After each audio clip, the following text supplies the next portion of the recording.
He thought it was just a lucky thrift store find, a warm coat for winter.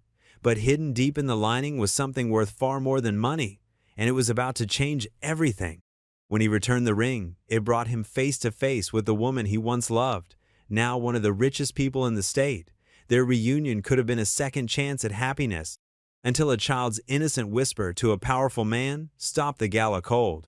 Now, secrets long buried are clawing their way to the surface, and someone will do anything to keep them hidden. He's fighting to protect the people he loves, while the world decides if he's a hero or a fraud. But when the truth finally comes out, will it set them free or destroy them all? Before we get into the story, comment below where in the world you are watching from today. The December wind whipped off Lake Michigan, cutting through Danny Brooks's thin jacket like it was made of paper. His ears stung in the morning cold as he walked beside his granddaughter Maya down Cedar Harbor's sleepy streets. Christmas decorations hung limp and frozen on the lampposts, their tinsel barely twinkling in the weak winter light. "You sure you don't want me to grab you a warmer coat from the church donation box?" Maya asked, pulling her own secondhand parka tighter around her shoulders. Her backpack was covered in patches and pins she'd collected over the years, each one telling its own story. Danny shook his head, a small smile creasing his weathered face. "I'm fine, kiddo. Been through worse in the army." But he couldn't help rubbing his hands together for warmth as they waited at the crosswalk. Maya gave him a look that was far too knowing for her 13 years. "Grandpa, being cold in the past doesn't make you less cold now." "When did you get so smart?" Danny chuckled, ruffling her dark hair. The gesture made her duck away with a grin, but he caught the worry in her eyes. She'd been doing that more lately, watching him like she was afraid he might disappear. They passed the row of shuttered summer shops, their windows dark and empty until tourist season returned. Danny's breath came out in white puffs as he quickened his pace. He couldn't be late for his morning shift driving the senior center shuttle. "Got your art project ready for today?" he asked, changing the subject. Maya's face lit up. "Almost done. Mrs. Chin says my winter scene might make it into the school showcase." She pulled out her sketchbook, flipping to a half-finished drawing of the harbor and snow. Even in pencil, the piece captured the quiet beauty of their lakeside town. "That's my girl," Danny said softly, pride warming his chest despite the cold. Maya had inherited her mother's talent with a pencil, along with her keen eye for detail. Some days it hurt to see how much she looked like Sarah, especially when she was lost in her art. They reached the middle school just as the first bell rang. Other students rushed past them, their boots crunching on the salt-covered sidewalk. Maya hesitated before heading inside. "You'll pick me up after art club?" she asked, though she knew the answer. They went through this routine every day. 3:30 sharp, Danny promised, right after I finished the afternoon routes. Maya nodded and gave him a quick hug before running inside. Danny watched until she disappeared through the heavy doors, then checked his watch. If he hurried, he could make it to the senior center in time for his first pickup. The day passed in a blur of steering wheels and friendly conversations with his elderly passengers. Between his morning shuttle route and his afternoon maintenance work at the community center, Danny barely had time to notice the growling in his stomach. He'd skipped lunch again, saving the money for Maya's art supplies. By evening, his shoulders ached from the long day as he climbed the stairs to their small apartment above the hardware store. The smell of pasta greeted him. Maya had started dinner using the last of their spaghetti and sauce. "You didn't have to cook," Danny said, hanging up his thin jacket. "You always cook," Maya replied, stirring the pot with the confidence of someone who'd learned to be self-sufficient too young. "Besides, I finished my homework early." They ate at their small kitchen table, sharing stories about their day. Maya talked about her art teacher's praise, while Danny described how Mrs. Rodriguez from the senior center had taught him to say thank you in Spanish. After dinner, while Maya worked on her drawing, Danny remembered the paper bag he'd picked up from the thrift store during his lunch break. He'd spotted the navy peacoat in the window and couldn't believe the $7 price tag. It looked warm, almost new, a rare find. He pulled the coat from the bag, admiring the thick wool and brass buttons. As he ran his hands over the lining, his fingers caught on something strange, a small bump in the silk. Curious, he felt along the seam until he found a hidden pocket, carefully sewn into the lining. Danny's mechanic's fingers worked carefully, gently pulling at the stitches until they gave way. Inside, he found a small velvet pouch, its deep purple fabric soft with age. His heart began to thud as he loosened the drawstring. Something heavy fell into his palm, a ring that caught the kitchen light and threw it back in brilliant blue sparkles. The platinum band held a cornflower sapphire, its facets clear and bright despite the years it must have spent hidden away. Turning it in his fingers, Danny noticed an inscription inside the band, E+D, Psalm 27. He stared at the ring, suddenly aware of the weight of history in his hand. This wasn't just a piece of jewelry. It was someone's treasure, someone's story, someone's love tucked away and forgotten in a thrift store coat. His heart pounded as he held it under the kitchen light, wondering how such a precious thing had found its way to him. Danny's mop swished across the church hall's worn linoleum in steady strokes, but his mind was elsewhere. The velvet pouch in his jacket pocket seemed to weigh 100 pounds. Every few minutes, his hand would drift to check it was still there, the platinum ring with its brilliant blue sapphire safely tucked away. Morning light filtered through the stained glass windows, casting colored patterns across the freshly cleaned floor. The familiar scent of pine cleaner filled the air, mixing with the lingering traces of yesterday's coffee hour. "You're awfully quiet this morning, Danny," Pastor Ruth's voice made him start. She stood in the doorway, a ceramic mug steaming in her hands. Her silver hair caught the light, and her kind eyes held a hint of concern. "Just thinking?" Danny replied, continuing his methodical mopping. "Must be some pretty heavy thinking. You've cleaned that same spot 3 times now." There was gentle humor in her voice as she stepped carefully onto the dry section of floor. Danny stopped, leaning on his mop handle. "Found something yesterday, in that thrift store coat I bought." He reached into his pocket and pulled out the velvet pouch. Pastor Ruth set her coffee down on a nearby folding table and adjusted her reading glasses as Danny carefully tipped the ring into his palm. Her eyes widened. "Oh my," she breathed, leaning closer. "That's quite a find." "There's an inscription," Danny said, turning the ring so she could see the tiny engraving inside the band. E+D, Psalm 27. "The Lord is my light and my salvation," Pastor Ruth quoted softly. "Whom shall I fear?" She straightened up, her expression thoughtful. "Have you reported it?" Danny shook his head. "Wanted to talk to you first. Feels like." He paused, searching for the right words. "Like it means something to somebody. More than just money, you know?" Pastor Ruth nodded, picking up her coffee again. "Let me check our old records. That inscription style. It reminds me of something from years back." She headed toward her office, then turned back. "Come on, Danny, the floor can wait." The pastor's office was a cozy space lined with books and filing cabinets. Photos of church events through the years covered one wall, faces young and old smiling out from wooden frames. Pastor Ruth settled behind her desk and pulled out a thick, leather-bound donation ledger. "What made you think of the records?" Danny asked, watching as she carefully turned the yellowed pages. "That sapphire?" she replied, not looking up. "Someone donated a similar one for our building fund renovation? Must be." She ran her finger down a column of neat handwriting. "Yes, here it is. 23 years ago. Eleanor Whitmore." Danny's heart skipped a beat. "Whitmore? As in the foundation?" "Mm-hmm." Pastor Ruth looked up, her eyes distant with memory. "Eleanor used to come to youth group here, back when her father was still alive. Quiet girl, but kind. Always helping with the little ones." She tilted her head, studying Danny's face. "You would have been here then too, come to think of it." A flash of memory hit Danny. A girl with honey-colored hair sitting under the maple tree in the churchyard, reading to the Sunday school kids. He pushed the thought away. "The Whitmore Foundation has their main office downtown," Pastor Ruth continued. "They do wonderful work with youth programs, housing assistance." She closed the ledger carefully. "Might be worth taking the ring there, see if there's a connection." Danny ran a hand through his gray hair, suddenly feeling nervous. The Whitmore Foundation took up half a city block, all glass and polished stone. What would they think of him, walking in off the street with a ring from a secondhand coat? "I can go with you," Pastor Ruth offered, reading his hesitation. Danny straightened his shoulders, a habit from his army days. "No, I can manage, after my shift at the shuttle." He carefully tucked the velvet pouch back into his pocket.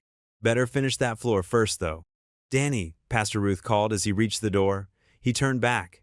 "You're doing the right thing." He nodded, managing a small smile. The ring felt both lighter and heavier in his pocket as he went back to his mop, his mind now full of glass buildings and honey-colored hair from long ago.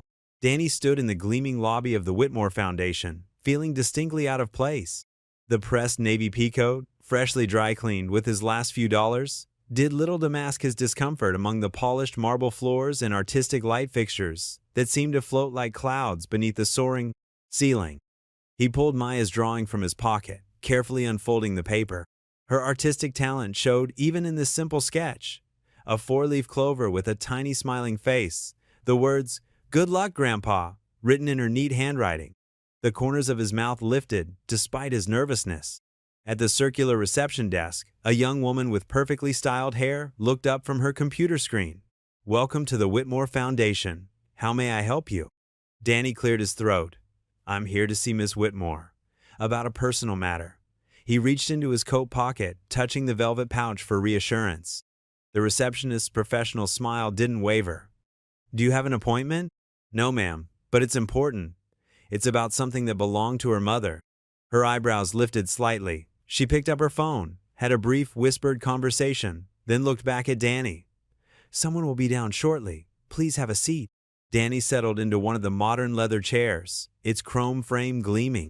The wall behind him displayed photographs of community projects, a new children's hospital wing, a youth center, elderly care facilities. Each image showed smiling faces, hope made visible. A few minutes later, the elevator doors opened with a soft chime. A woman in a tailored charcoal suit approached, her heels clicking purposefully on the marble. "I'm Sarah Chin, Ms. Whitmore's executive assistant. You mentioned something about her mother?" Danny stood, straightening his coat. "Yes, I found something that I believe belonged to her." He withdrew the velvet pouch. "There's an inscription inside." Sarah's eyes narrowed slightly, but her tone remained professional. "May I?" She held out her hand. Danny hesitated, then carefully placed the pouch in her palm. She opened it, examining the ring with sharp attention. After a moment, she handed it back. "Wait here, please." The minutes ticked by slowly. Danny studied the artwork on the walls, modern pieces in soft blues and greens. His fingers traced the edge of Maya's drawing in his pocket. The familiar texture of the paper grounded him. The elevator chimed again. Danny turned, and his heart seemed to skip a beat. Eleanor Whitmore stood before him, as elegant as the building itself in a cream silk blouse and pencil skirt. But it was her eyes that caught him. The same warm brown he remembered from decades ago, now crinkled slightly at the corners. Her silver-streaked hair was swept back in a simple knot, and she wore minimal jewelry, just small pearl earrings and a delicate watch. "Danny Brooks," she said softly, and his name and her voice brought back summer evenings and youth group meetings and shared dreams that had scattered like leaves in autumn wind. "Eleanor." He managed a slight smile. "You look well." "So do you." Her gaze was direct, taking in his pressed coat and carefully combed hair. "Sarah said you found something of my mother's?" Danny nodded, withdrawing the pouch once more. "In a thrift store coat I bought. It was sewn into the lining." He held it out to her. "The inscription made me think it might be important." Eleanor opened the pouch with careful fingers. When the ring slipped into her palm, her breath caught audibly. "Oh," she whispered. Her composure wavered for just a moment as she traced the sapphire with a fingertip. "I never thought I'd see this again." She looked up at him, her eyes bright with unshed tears. "My father gave this to my mother when they were young. She used to say it gave her courage, that the blue reminded her of heaven watching over her." Eleanor's voice grew softer. "When she died, I wore it on a chain. But then it disappeared during a move, and I—" She trailed off, closing her fingers gently around the ring. "Pastor Ruth helped me track down where it might have come from," Danny explained. "When she mentioned your name, I remembered you used to wear a ring on a chain, back in youth group." Eleanor's smile held a touch of wonder. "You remembered that?" "I remember a lot of things," Danny said simply. She studied him for a moment, then gestured toward the elevator. "Would you join me for coffee in my office? I'd like to hear how you've been." In her corner office, floor-to-ceiling windows offered a view of the harbor. A coffee station occupied one corner, and comfortable chairs were arranged around a low table. It felt less formal than Danny had expected, with family photos on the desk and children's artwork framed on one wall. Eleanor prepared 2 cups of coffee with practiced ease. "Still take it black?" she asked, and Danny nodded, surprised she remembered. They sat, the ring resting between them on the table. Eleanor added a splash of cream to her cup. "Maya's artwork?" she asked, nodding toward the paper peeking from his pocket. "My granddaughter," Danny said, a note of pride creeping into his voice. "She's 13, quite the artist." You're a grandfather.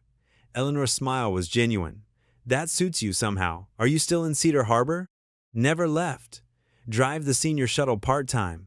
Do maintenance work at New Hope Church. He sipped his coffee. Maya lives with me now. Her mom, my daughter Sarah, passed 3 years ago. Oh, Danny, I'm so sorry.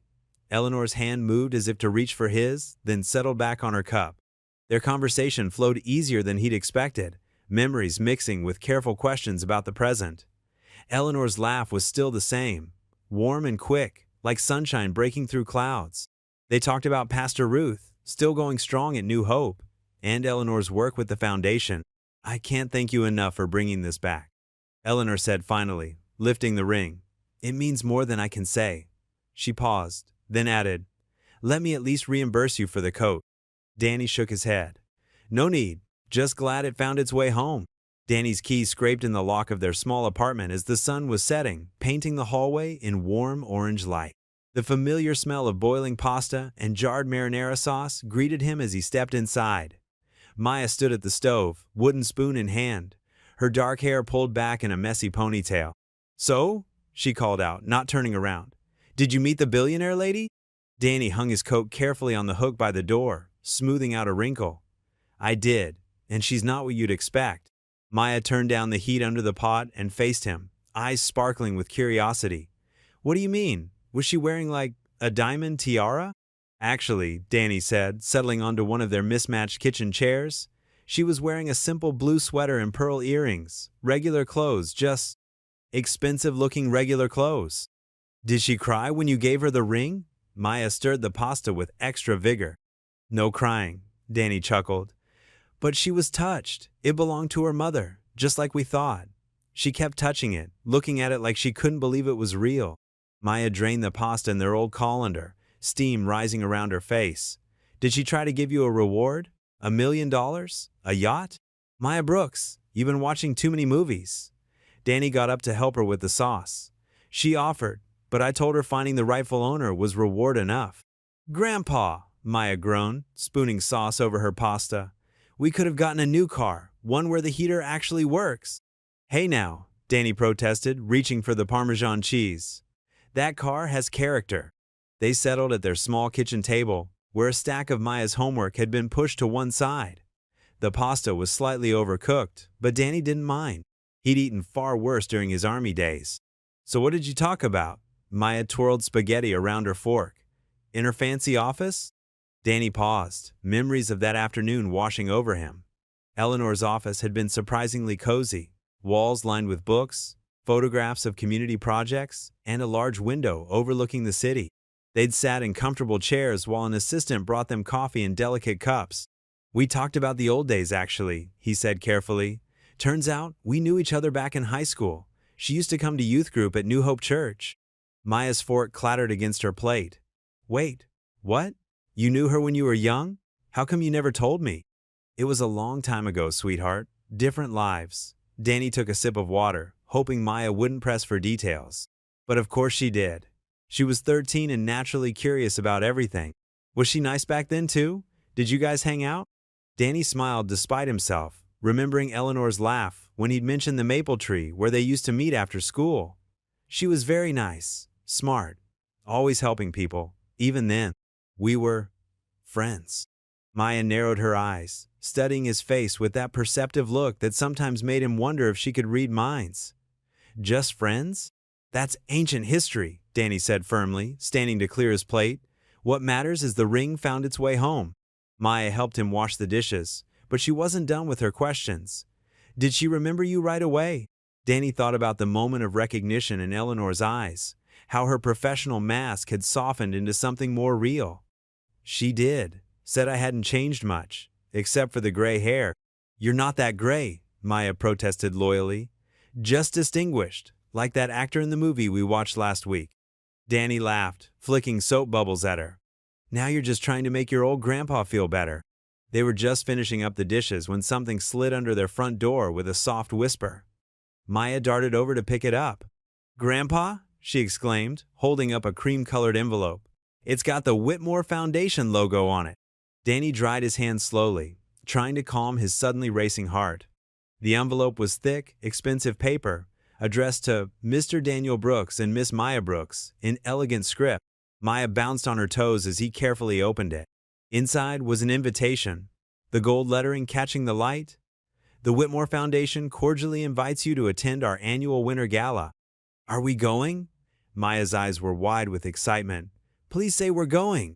Danny looked at his granddaughter's hopeful face, then back at the invitation. The gala was in 2 days. He thought about his one good suit, probably too tight now, and Maya's lack of formal wear. He thought about feeling out of place among wealthy donors and society people. But then he remembered Eleanor's kind eyes, the way she'd said, "I'd love to show Maya our youth art program." She'd mentioned it casually, but he'd caught the genuine interest when he told her about Maya's drawing. The invitation trembled slightly in his hands. 2 worlds were about to collide, and he wasn't sure if he was ready for what that might mean. Maya was still watching him, practically vibrating with anticipation. "Grandpa?" He looked at the invitation again, at their names written so carefully on the envelope. Whatever came next, he couldn't deny his granddaughter this chance at something extraordinary. "Well," he said, smiling at Maya's eager face, "I guess we better figure out what to wear to a gala." The morning light filtered through the thrift shop's dusty windows, casting long shadows across racks of secondhand clothes. Danny pushed open the familiar door, its bell chiming softly above him. The store smelled of old books and laundered fabric, a comforting scent he'd known since Maya first came to live with him. Pastor Ruth stood behind the counter, sorting through a box of donated items. Her silver hair caught the light as she looked up, a knowing smile spreading across her face. "Well, if it isn't our very own fairy tale hero," she said, adjusting her reading glasses. "I heard your meeting with Eleanor went well." Danny felt his ears grow warm. News travels fast in Cedar Harbor. Small towns, big hearts, loose lips. Pastor Ruth chuckled. She reached beneath the counter and pulled out a cardboard box. "I've been waiting for you." "Oh?" Danny raised an eyebrow, stepping closer. "Can't have you go into a fancy foundation gala without proper attire?" She began rifling through the box, her hands moving with purpose. "Someone donated these last week, practically new." She pulled out several ties, laying them carefully on the counter. They were indeed in good condition, though clearly pre-owned. One caught Danny's eye, a deep navy silk with subtle diagonal stripes. "That's too much, Pastor Ruth. I just came to say thank you for your help with the ring." "Daniel Brooks," she said, using his full name the way she did when she wouldn't take no for an answer. "Accepting kindness isn't the same as accepting charity. Besides, these ties need a good home." Danny ran his fingers over the navy silk. It reminded him of his service dress uniform from his army days. "Maya did say I needed to look presentable." "Smart girl, that granddaughter of yours." Pastor Ruth pushed the tie toward him. "She gets that wisdom from somewhere, you know." Danny cleared his throat, emotion suddenly thick in his voice. "Her mother, Sarah, was always the clever one." Pastor Ruth's face softened. "She was, and she'd be so proud of how you've raised Maya." She paused, studying him. "Sarah would want you to have some happiness too, Danny." He focused on the tie, avoiding her gentle gaze. "Maya's happiness is what matters." "They're not mutually exclusive," Pastor Ruth said quietly. She began folding the other ties, giving him a moment to compose himself. "Eleanor asked about you, you know, years ago, after you'd both gone your separate ways." Danny's head snapped up. "She did?" "Mm-hmm. Right before she left for college." Pastor Ruth's hand stayed busy with the ties. "She wanted to know if you'd joined the army like you'd planned, if you were doing okay." "That was a lifetime ago," Danny said, but his voice held a note of wonder. "The heart has a long memory," Pastor Ruth replied simply. She pushed the navy tie into his hands. "Now take this, and remember, sometimes God's gifts come wrapped in thrift store paper." Danny slipped the tie into his pocket, touched by her kindness. "Thank you, Pastor Ruth, for everything. Just promise me one thing," she called as he headed for the door. "When you're at that fancy gala, remember who you are. A good man who works hard and loves his granddaughter. That's worth more than any foundation's bank account." The rest of the day passed in a blur of shuttle routes and maintenance checks. Danny's evening shift at the community center ended early, giving him time to prepare for tomorrow's gala. At home, he found Maya in her room, carefully laying out her best dress, a dark green velvet number they'd found at this same thrift store last Christmas. "Does it still fit?" he asked from the doorway. Maya held the dress up against herself. "I think so. I haven't grown much since December. She smoothed the fabric carefully. What are you wearing? Danny went to his room and returned with the peacoat draped over his arm. This, with my black pants and that white shirt from Uncle Jim's wedding? And? Maya prompted. He pulled the navy tie from his pocket. Pastor Ruth insisted. It's perfect, Maya exclaimed, running her fingers over the silk. You'll look like a real gentleman. As opposed to a fake one? Danny teased, but he was pleased by her approval. They spent the next hour preparing their clothes for tomorrow. Danny ironed his shirt while Maya polished her only pair of dress shoes. The peaceful domesticity of the moment settled over them both, though underneath ran a current of excitement. In his room, Danny smoothed the peacoat's sleeves, marveling at how a simple thrift store purchase had led to all this. His fingers traced the spot where the ring had been hidden, and he felt a nervous thrill run through him. Tomorrow, he would step into Eleanor's world, a world of marble floors and crystal chandeliers. But Pastor Ruth's words echoed in his mind. Remember who you are. He hung the coat carefully, positioning it next to his pressed shirt and new tie. Maya appeared in his doorway, now in her pajamas, her face scrubbed clean. Grandpa, she said softly, are you nervous about tomorrow? Danny turned to look at his granddaughter, so perceptive, so much like her mother. A little, he admitted. You? She nodded. But excited too. Like Christmas Eve, but scarier. Come here, he said, opening his arms. She stepped into his embrace, and he hugged her close. Whatever happens tomorrow, we've got each other. That's what matters. Maya squeezed him tight before pulling away. Good night, Grandpa. Don't stay up too late worrying. Good night, sweetheart. Sweet dreams. After she left, Danny stood for a long moment, looking at his laid-out clothes. The peacoat's navy fabric seemed to hold all the possibility of tomorrow within its folds.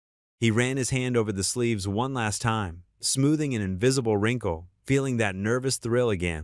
The Whitmore Foundation's grand hall sparkled under a canopy of twinkling lights.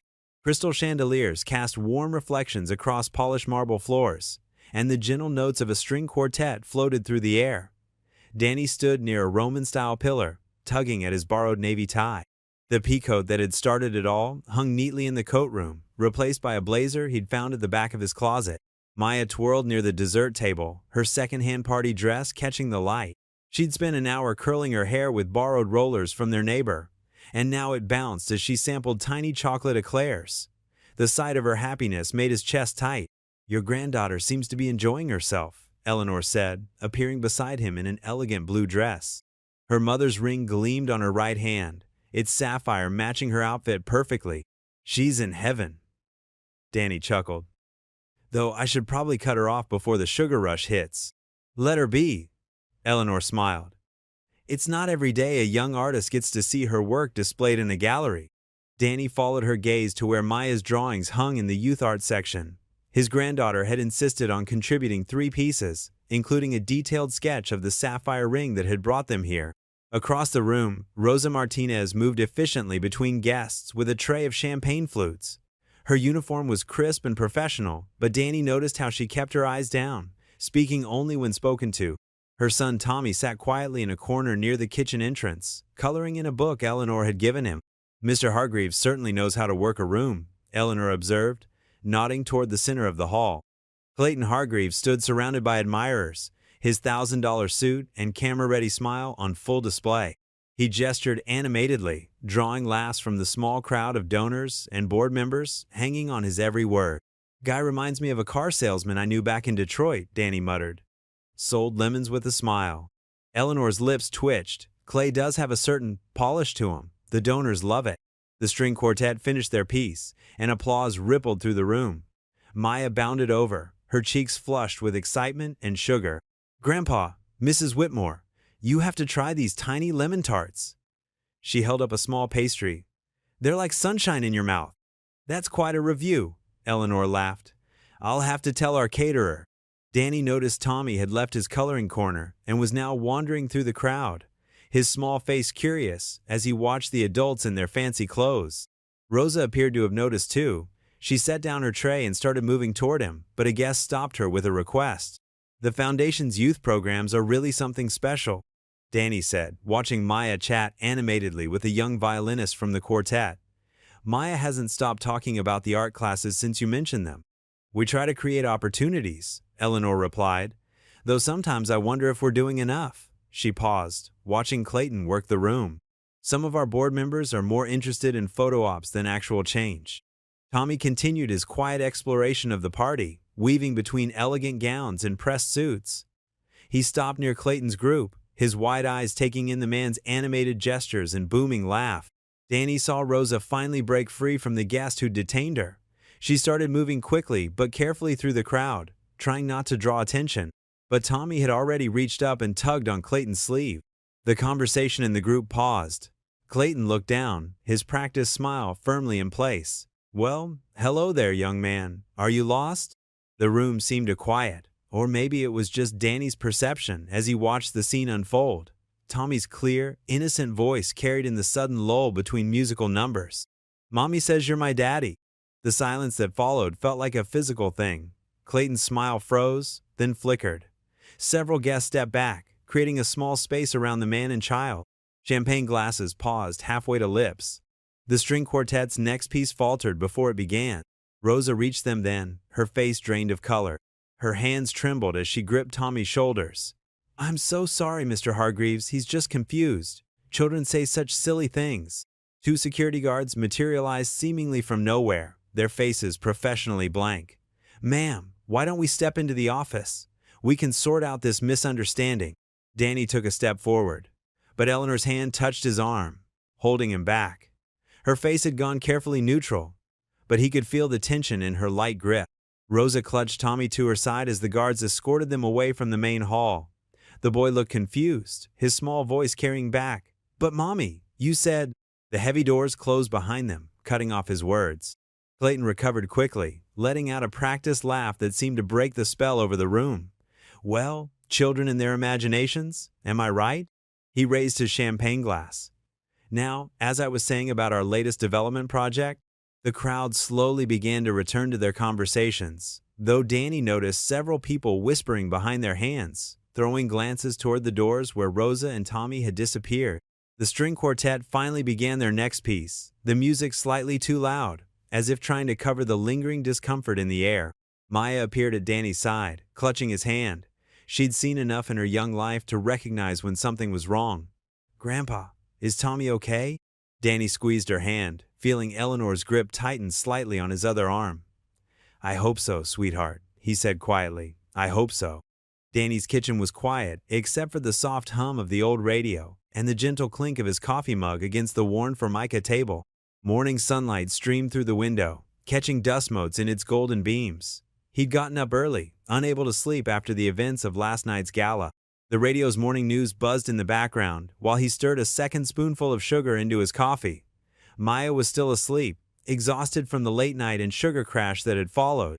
And in local news, the radio announcer's voice suddenly cut through his thoughts. Controversy erupted at last night's Whitmore Foundation gala when Danny's hand froze mid-stir. The story that followed made his stomach drop. According to the Cedar Harbor Daily, a former custodian who recently claimed to have found a valuable family heirloom caused further drama when he reached for his phone, fingers trembling slightly as he pulled up the local news website. There it was, splashed across the screen in bold letters. "Custodian Crasher claims heirloom, causes paternity scene." The coffee turned bitter in his mouth as he read further. The article twisted everything, painted him as an opportunist who'd somehow engineered both the ring's discovery and the incident with Rosa's son. They'd even dug up his employment history, noting his 2 jobs and modest apartment as if they were evidence of desperation rather than honest work. A soft knock at the door made him jump.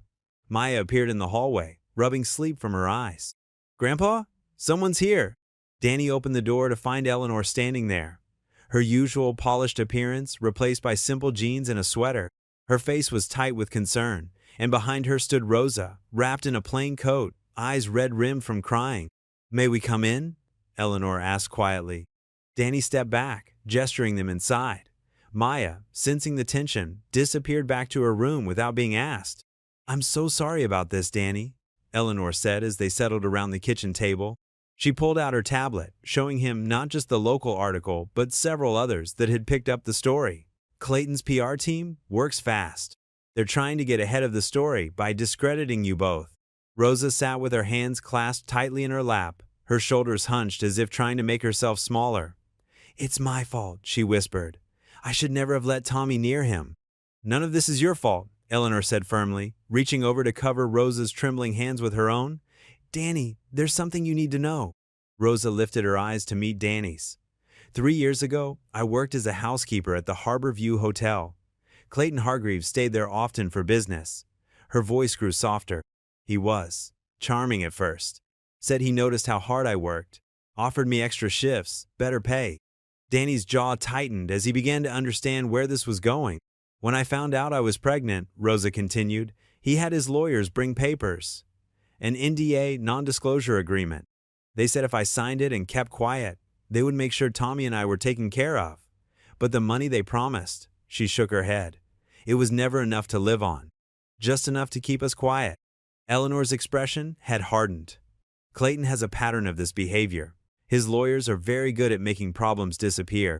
But this time, she pulled out another document from her bag. "This is a copy of the NDA Rosa signed. My legal team has been reviewing it, and we think we've found some irregularities that might void it." Danny looked between the two women, anger building in his chest.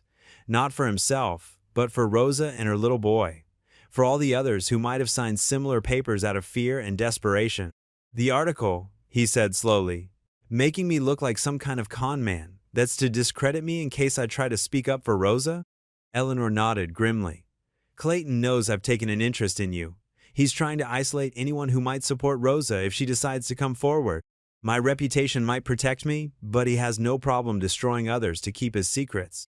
Rosa wiped at her eyes with the back of her hand. "I never wanted any of this. I just wanted Tommy to have a chance at a good life.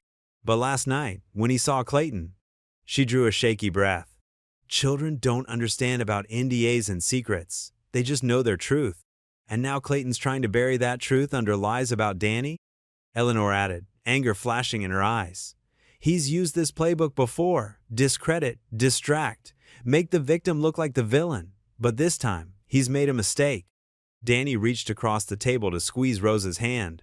"You're not alone anymore," he said quietly.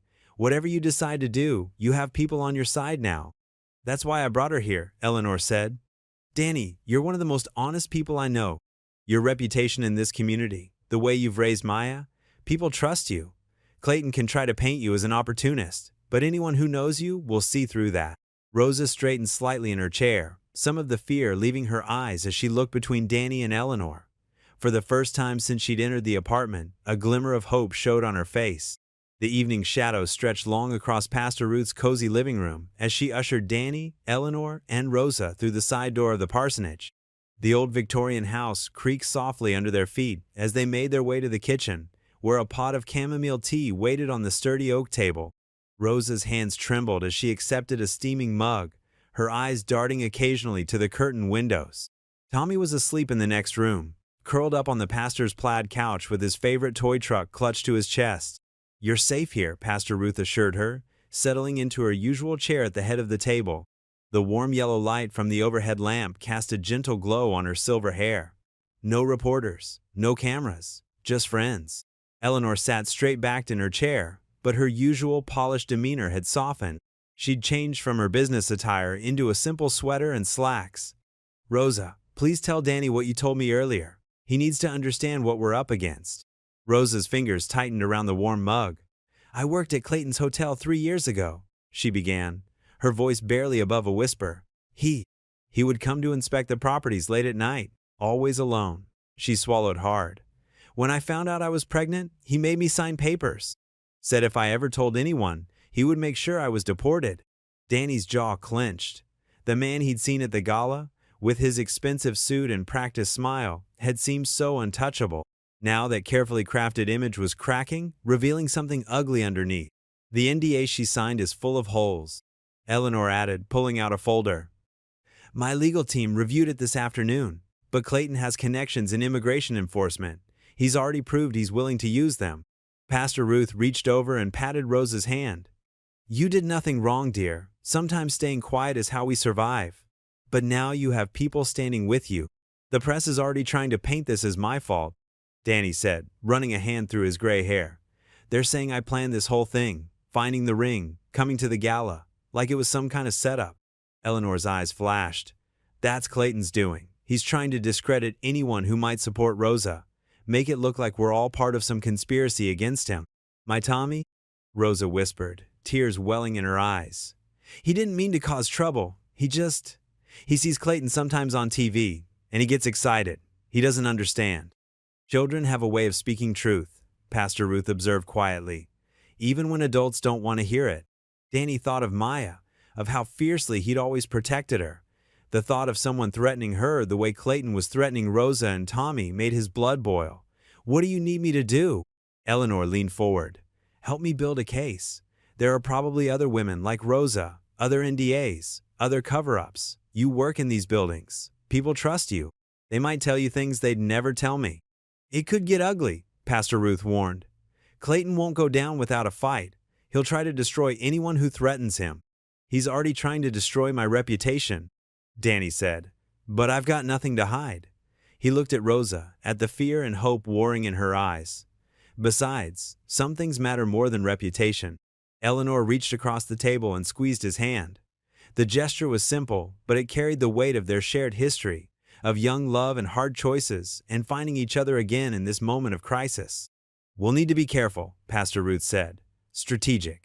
I can reach out to my contacts in other churches, find safe places for Rosa and Tommy if things get worse. Eleanor, your foundation has resources we can use. And Danny. She smiled at him. You've always had a way of getting to the truth of things. Rosa wiped her eyes. Why would you all risk so much? For us? Because it's right, Danny said simply. He thought of the ring that had started all this, a symbol of love and courage that had brought him back into Eleanor's orbit. Maybe it wasn't just chance. Maybe this was where he was meant to be, standing up against injustice with people he trusted. Eleanor nodded. Clayton thinks his money makes him untouchable. He's used to people backing down, staying quiet. But he's never faced people willing to stand together. Then that's what we'll do, Danny said firmly. Stand together, whatever it costs. The kitchen grew quiet, except for the gentle ticking of Pastor Ruth's old clock and the distant sound of Tommy's soft breathing from the next room. Outside, the streets of Cedar Harbor were dark and still, unaware of the small group gathered around a kitchen table, planning to challenge a powerful man's carefully constructed world of secrets and threats. Rosa's hands had steadied around her mug, drawing strength from the quiet determination around her. Pastor Ruth smiled her gentle, knowing smile, and Eleanor looked at Danny with the same warmth he remembered from their youth, tempered now by years of experience and the weight of the fight ahead. They had found their purpose, their reason to stand firm against the coming storm. It wasn't just about clearing Danny's name anymore. It was about protecting a mother and her child, about exposing long-buried truths, about proving that sometimes ordinary people could stand up to power and win.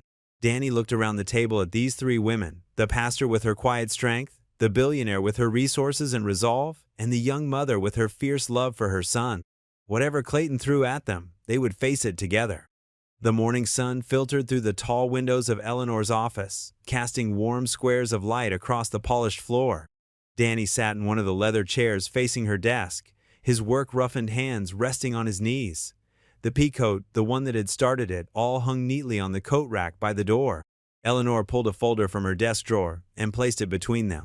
Her movements were precise, but there was a warmth in her eyes that hadn't been there during their first meeting. Danny, I need someone I can trust to oversee the facilities at the new mentorship center. He shifted in his chair, already forming a polite refusal. Eleanor, I appreciate the thought, but this isn't charity, she cut in, her voice firm but gentle. The position needs to be filled, and filled by someone who understands what we're trying to build here. She opened the folder, revealing a detailed contract. The salary is standard for the industry, with full benefits. You'd be managing maintenance, security, and coordinating with contractors. Danny leaned forward, scanning the first page. The salary figure made his eyes widen slightly, was more than his current 2 jobs combined. I don't have the fancy credentials some of your other employees probably do. Eleanor's laugh was soft and genuine. 20 years of military mechanical experience and problem-solving skills? That's worth more than a framed degree. She pulled out a sheet showing the center's blueprint. Besides, you've already proven you're someone who does the right thing, even when it's difficult. Danny studied the plans, his mechanic's mind automatically noting the heating systems, security points, and maintenance access. It's a big responsibility. Yes, it is. Eleanor's fingers traced the edge of her desk. And with everything happening with Rosa and Clayton, I need people I can count on. People who aren't afraid to stand up when things get tough. The mention of Rosa brought a determined set to Danny's jaw. He thought of her trembling hands at Pastor Ruth's table, of Tommy sleeping innocently on the couch. The press is already trying to paint me as someone looking for a handout. Taking this job now could make things harder, Eleanor acknowledged. But it could also give you a stronger position to help. Official access, authority, resources. She paused, then added softly, and you wouldn't have to work yourself to exhaustion between two jobs anymore. Danny thought of Maya, how she worried about him coming home late every night, how she tried to hide her concern behind jokes about his vampire schedule. He thought of the mentorship center, of what it could mean for kids like Hera, a safe place to create, to learn, to grow. The contract is for 1 year initially, Eleanor continued, sliding a pen across the desk, with option for renewal based on performance. Standard health insurance, retirement plan, paid vacation, things you've more than earned. Danny picked up the pen, its weight familiar yet somehow different from the ones he used to sign delivery logs or cleaning reports. You're sure about this? Even with everything that's happening? Eleanor's posture straightened, and for a moment he saw the steel beneath her gentle exterior. Especially with everything that's happening. We're building something important here, Danny. Something that could help a lot of people. I need someone who sees that bigger picture. He nodded slowly, understanding what she wasn't saying directly. This wasn't just about managing a building. It was about creating a safe space, protecting people who needed it, standing firm when pressure came, and pressure would come. The contract sat between them, crisp and official. Danny read through it carefully, asking questions about specific responsibilities, schedules, and expectations. Eleanor answered each one patiently, sometimes pulling out additional documents for clarification. Finally, Danny uncapped the pen. His signature would change things for him, for Maya, for the community they were trying to build. It was a weight, yes, but maybe also a shield, a way to fight back against the likes of Clayton Hargreaves with something more than just determination. He signed his name on the dotted line, the ink flowing smooth and dark. Eleanor countersigned immediately, her elegant script next to his more practical handwriting. She held out her hand, and they shook on it, the gesture carrying more meaning than just a business agreement. "Welcome aboard, Mr. Brooks," she said with a small smile, using his formal name for perhaps the first and last time. "Shall we go see your new workplace?" A network of whispers. The evening shadows lengthened across the church's fellowship hall as Pastor Ruth sat at her desk, her old rotary phone pressed to her ear. The worn leather address book lay open before her, its pages dog-eared and filled with neat handwriting. Maya curled up in a nearby armchair, her sketchbook balanced on her knees. "Yes, Sarah, that's right," Pastor Ruth spoke softly into the receiver. "A safe place, just for a few days until we sort things out." She made a note in her book, nodding. "God bless you, dear. I'll be in touch."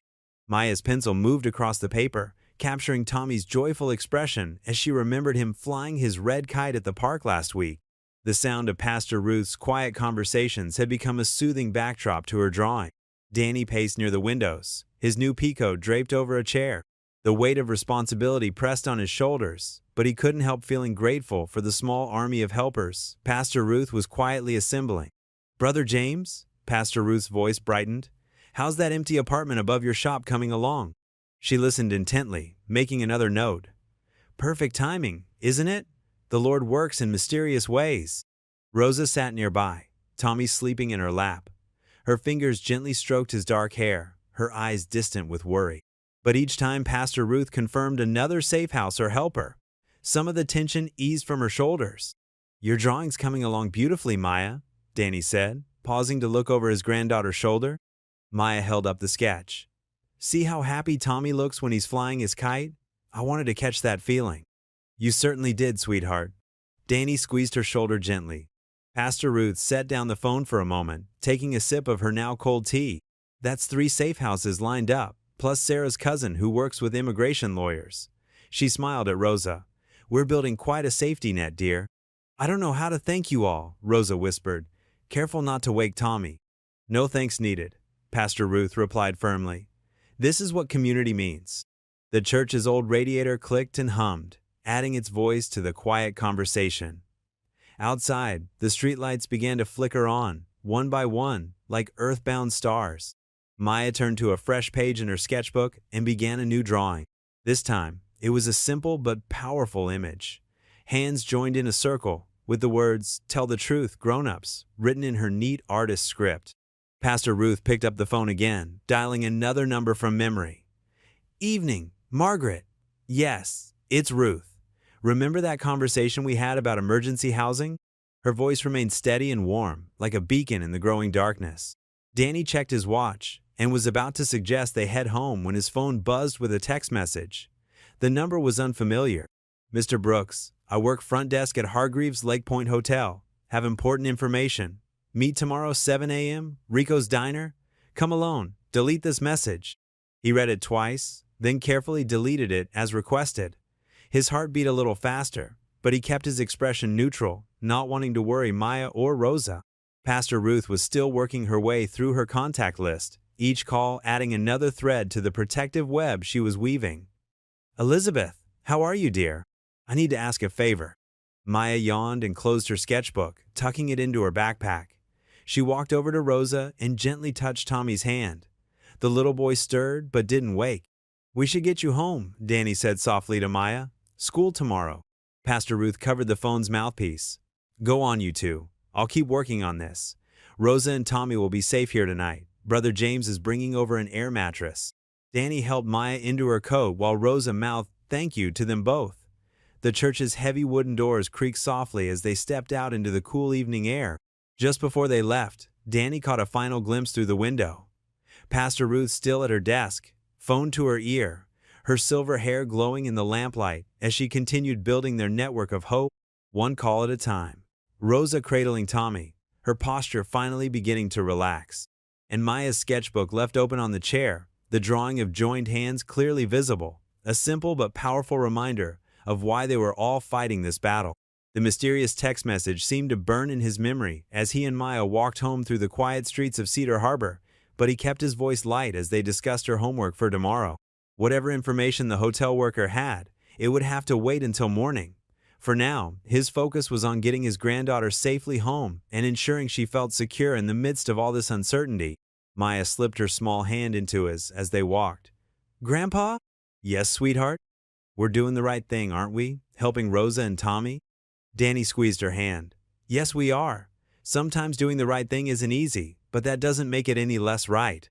They continued their walk home in comfortable silence, leaving behind the warm lights of the church, where Pastor Ruth's quiet revolution of kindness continued to grow, one phone call at a time. The neon sign of Jerry's Diner buzzed faintly in the gray morning light. Danny sat in the corner booth, his hands wrapped around a chipped coffee mug. The vinyl seat squeaked as he shifted, checking his watch for the third time. The breakfast rush had dwindled to a few regulars at the counter, their newspapers rustling as they read. A bell jingled as the door opened. A woman in her 50s, dressed in a crisp hotel uniform, scanned the diner before making her way to Danny's booth. Her name tag read, Margaret. "Mr. Brooks?" Her voice was barely above a whisper. When Danny nodded, she slid into the seat across from him. "Thank you for meeting me," Danny said, pushing a fresh cup of coffee toward her. "I understand the risk you're taking." Margaret's fingers drummed nervously on the table. "I've worked at the Grand Harbor Hotel for 23 years. What I've seen." She shook her head, reaching into her purse. "This isn't just about Rosa." She pulled out a small USB drive, keeping it hidden under her palm. "I kept records, dates, times, names when I had them. Security footage timestamps. Which rooms got special cleaning services ordered. Which guests received compensation packages." Her mouth twisted on the last words. Danny felt the weight of what she was offering. "How many?" "At least 7 women I know of. Maybe more." Margaret's hand trembled as she lifted her coffee cup. "Clayton Hargreaves has a pattern.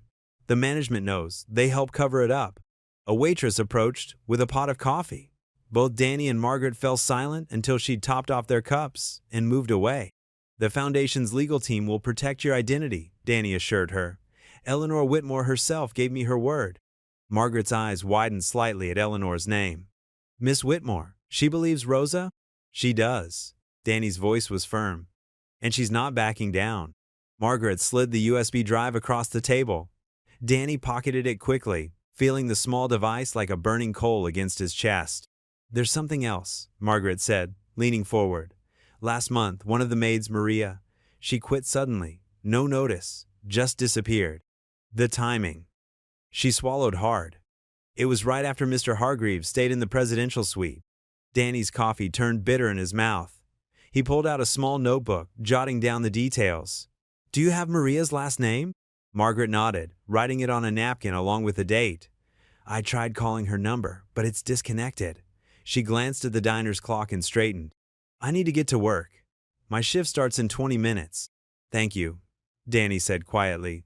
"This will help more than you know." Margaret stood, smoothing her uniform. "Mr. Brooks? Tell Miss Whitmore. Tell her some of us still believe in doing what's right." After she left, Danny sat for a while, watching steam rise from his coffee.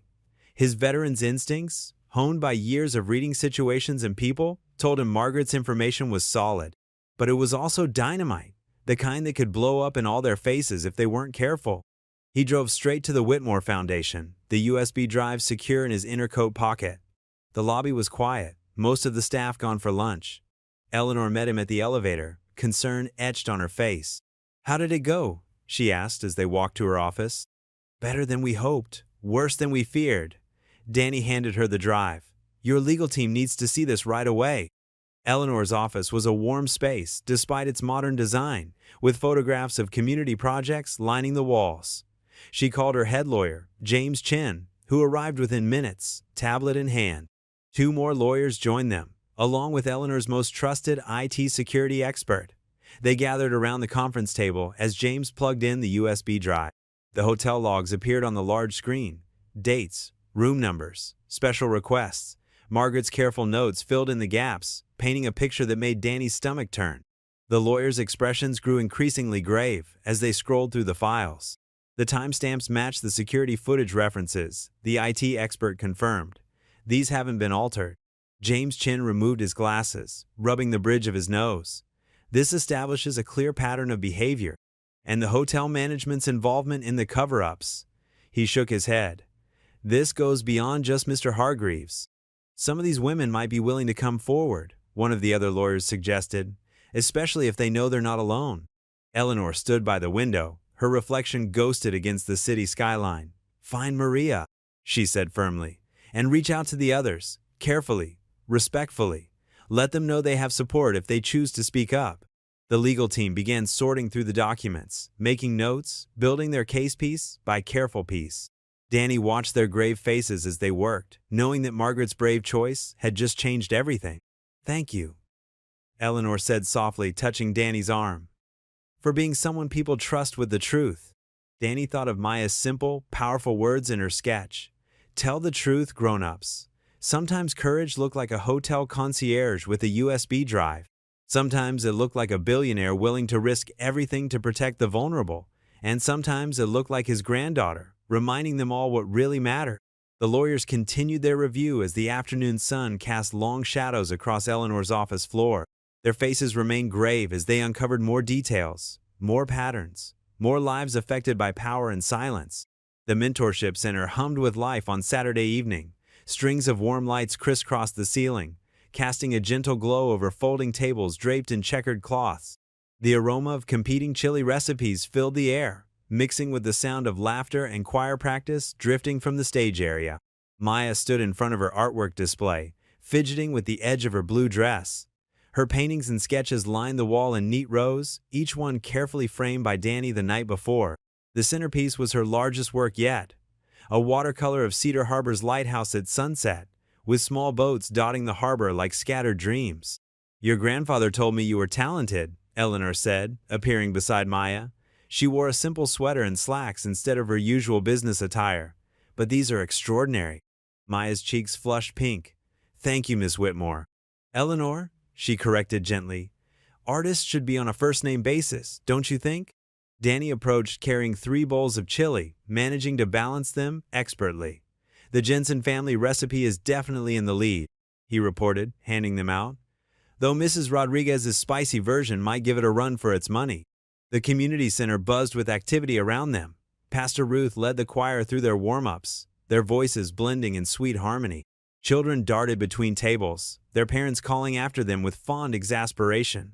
At one table, Rosa helped Tommy carefully color a picture, their heads bent together in concentration. "The turnout is amazing," Danny said, watching the room fill with more neighbors. Some he recognized from his shuttle route, others from the church. They all moved through the space with easy familiarity, stopping to admire artwork and sample different chili bowls. The choir began their first song, a hopeful melody about better days ahead. Eleanor's hand found Danny's arm, squeezing gently. "Dance with me?" Danny hesitated, but Maya gave him a playful push. "Go on, Grandpa. Show us your moves." Other couples were already making their way to the small dance floor. Danny offered Eleanor his hand, leading her to join them. The choir's voices soared, filling the room with warmth. "I haven't danced in years," Danny admitted quietly as they started to sway. Eleanor's eyes crinkled with amusement. "Like riding a bike, I suspect." She moved closer, her hand steady in his. "Do you remember the spring formal, senior year? You wore a yellow dress," Danny said without hesitation. "We danced to that Elvis song." "Can't help falling in love," Eleanor finished. Her voice grew soft with memory. "My father was so angry when I came home late." They turned slowly, finding their rhythm together. Around them, the community night continued in full swing. Maya had joined Tommy at his coloring table, showing him how to blend colors. Pastor Ruth walked between the chili stations with her judging clipboard, making appreciative noises. "Look at what you've built here," Danny said, nodding toward the bustling room. "All these people coming together, it matters." Eleanor's eyes grew bright. "We built it, all of us." She looked up at him. "I forgot what this felt like, being part of something real." The choir transitioned to another song, this one slower. Other dancers noticed Danny and Eleanor, smiling in their direction. Someone whispered, "About time." Gentle applause rippled through the crowd. Danny felt his ears grow warm, but he didn't pull away. Eleanor's hand was warm in his, her presence steady and sure. For just this moment, the weight of recent troubles seemed to lift. The music wrapped around them like a familiar blanket, and the community center glowed with possibility. Maya watched from her art wall, sketching quickly on a fresh page. Her grandfather's smile was the most genuine she'd seen in years. Around them, their community moved in its own gentle dance of connection, sharing food, stories, and simple kindness. The song drew to a close, but Danny and Eleanor stayed swaying for one more measure, their steps easy and unhurried. The crowd's soft applause felt like a blessing, a quiet celebration of something long overdue finding its way home. In that moment, surrounded by art and music and the warmth of neighbors, all the recent shadows seemed to retreat. Tomorrow would bring its own challenges. But tonight was for community, for healing, for remembering what they were all fighting to protect. The choir began another song, and more couples joined the dance floor. Danny and Eleanor continued their slow revolution, two people finding their way back to a rhythm they'd never quite forgotten. Monday morning brought a chill that cut straight through Danny's peacoat as he walked up to the Whitmore Foundation building. The USB drive felt heavy in his pocket, like it carried more than just digital files. Security waved him through. They knew him now, the facilities manager who'd returned the ring. The elevator climbed smoothly to the top floor. Danny's reflection in the polished doors showed a man trying his best to look composed, though his eyes carried the weight of too many sleepless nights. The doors opened to Eleanor's office suite, where her assistant Lisa gave him a quick, worried smile. "She's waiting for you," Lisa said, gesturing to the inner office. Eleanor stood at her floor-to-ceiling windows, one hand pressed against the glass as she stared out at the gray morning. She turned when Danny entered, and he saw the shadows under her eyes matched his own. "Morning," he said softly, pulling out the USB drive. "The concierge said there's years of logs here, times, dates, room numbers, names of other staff who were paid to keep quiet." Eleanor took the drive with careful fingers, as if it might burn her. "Thank you, Danny. I'll have our IT team verify everything before we move forward." She walked to a wall safe behind her desk, punched in the code, and secured the drive inside. "The board's been calling all morning," she said, settling into her chair. "Major donors, too. They're concerned about the foundation's reputation." Danny lowered himself into one of the visitor chairs. "Concerned about the truth coming out, you mean?" "Exactly." Eleanor's mouth tightened. "The Riverside Development Group is threatening to pull their funding for the Youth Arts program." The Hamilton Trust says they're reconsidering their position. Even the mayor called, suggesting we focus on less controversial initiatives. They're all connected to Clayton somehow, aren't they? Eleanor nodded, pulling up a spreadsheet on her computer. Business partners, golf club members, political allies. He spent years building his network. The foundation helps hundreds of kids, Danny, these programs. She trailed off, rubbing her temples. You can't let them use good works as a shield for bad actions, Danny said quietly. That's not protecting the foundation. It's betraying everything it stands for. A small smile touched Eleanor's lips. You sound like my father, the preacher, not the businessman. She stood up and paced to the windows again. He always said doing the right thing would cost something. I just never thought I'd have to choose between helping people and helping the truth come out. Maybe you don't, Danny suggested. Maybe the truth helps more people in the long run. Eleanor's phone buzzed on her desk. Another donor call. She ignored it. Rosa's lawyer says she's ready to speak publicly. With the evidence on that drive to back her up, it would break Clayton's whole house of cards, Danny finished. And possibly the foundation's funding structure with it? Eleanor's voice was steady, but her hands clasped tightly together. I've started moving some personal assets around. If we lose donors, I can keep the core programs running for a while at least. Danny stood and walked over to her. Eleanor, you don't have to sacrifice everything you've built. We could find another way. She turned to face him, and for a moment, he saw the same determined girl from their youth group days, the one who'd stood up to bullies and organized food drives and dreamed of changing the world. Some things are worth sacrificing for, Danny. You taught me that, back when we were young, and you reminded me again when you brought back my mother's ring. The morning light caught the sapphire on her desk where it sat in its velvet pouch, throwing blue sparkles across the papers. Eleanor's phone buzzed again, more insistently this time. You should probably answer some of those, Danny said gently. Probably. But she made no move toward the desk. Danny, whatever happens next, thank you for bringing the ring back, for helping Rosa, for reminding me what courage looks like. Before he could respond, her phone lit up again. This time, Eleanor's face changed when she saw the screen. She picked it up, read the message, and her shoulders stiffened. It's from Clayton's assistant, she said, her voice tight. He knows we have something on him. The late afternoon sun streamed through the foundation's glass walls, turning the gathering crowd into silhouettes. The lobby buzzed with excitement as community members, foundation staff, and local press filled the chairs set up in neat rows. At the front, Maya's mural stood covered in a white cloth, stretching nearly 15 feet wide. Danny tugged at his tie, uncomfortable with all the attention. He sat in the front row between Maya and Eleanor, trying to focus on his daughter's bouncing enthusiasm rather than his nerves. Maya had refused to let anyone see the finished mural before the unveiling, even him. You look very distinguished, Mr. Community Steward, Eleanor whispered, smoothing a wrinkle from his sleeve. Her touch was gentle, steadying. Still feels strange, Danny muttered. I'm just doing what needs doing. That's exactly why you deserve this. Eleanor's eyes were warm. Sometimes the most important work comes from simply showing up day after day. The foundation's interim director stepped up to the podium, tapping the microphone. Good afternoon, everyone. We're gathered here to honor someone who exemplifies the very spirit of community service. Danny half listened to the speech, his mind drifting to Rosa and Tommy, safely tucked away at Pastor Ruth's house. They'd wanted to come but agreed it was safer to stay out of sight until tomorrow's interview. His hands clenched at the thought of what Rosa was preparing to do. The director's voice pulled him back. And now, please welcome our community steward honoree, Daniel Brooks. Maya squeezed his hand as he stood. The applause felt too loud, too much, but he made himself walk to the podium. Looking out at the faces, retired veterans he'd driven in his shuttle, kids from the mentorship program, church members who'd known him for years, he felt his nervousness ease slightly. Thank you, he began, his voice rough. I'm not much for speeches, but I believe in this community, in looking out for each other, especially those who need it most. He paused, gathering his thoughts. When I found that ring in an old coat pocket, I never imagined where it would lead. But it reminded me that small acts of honesty can ripple out in ways we don't expect. Sometimes doing the right thing is simple, sometimes it's harder, but it's always worth it. He saw Eleanor dabbing at her eyes in the front row, and Maya beaming with pride. My granddaughter Maya taught me that art can speak truth when words fail, so I'd like to ask her to unveil her mural now." Maya practically bounced to the front.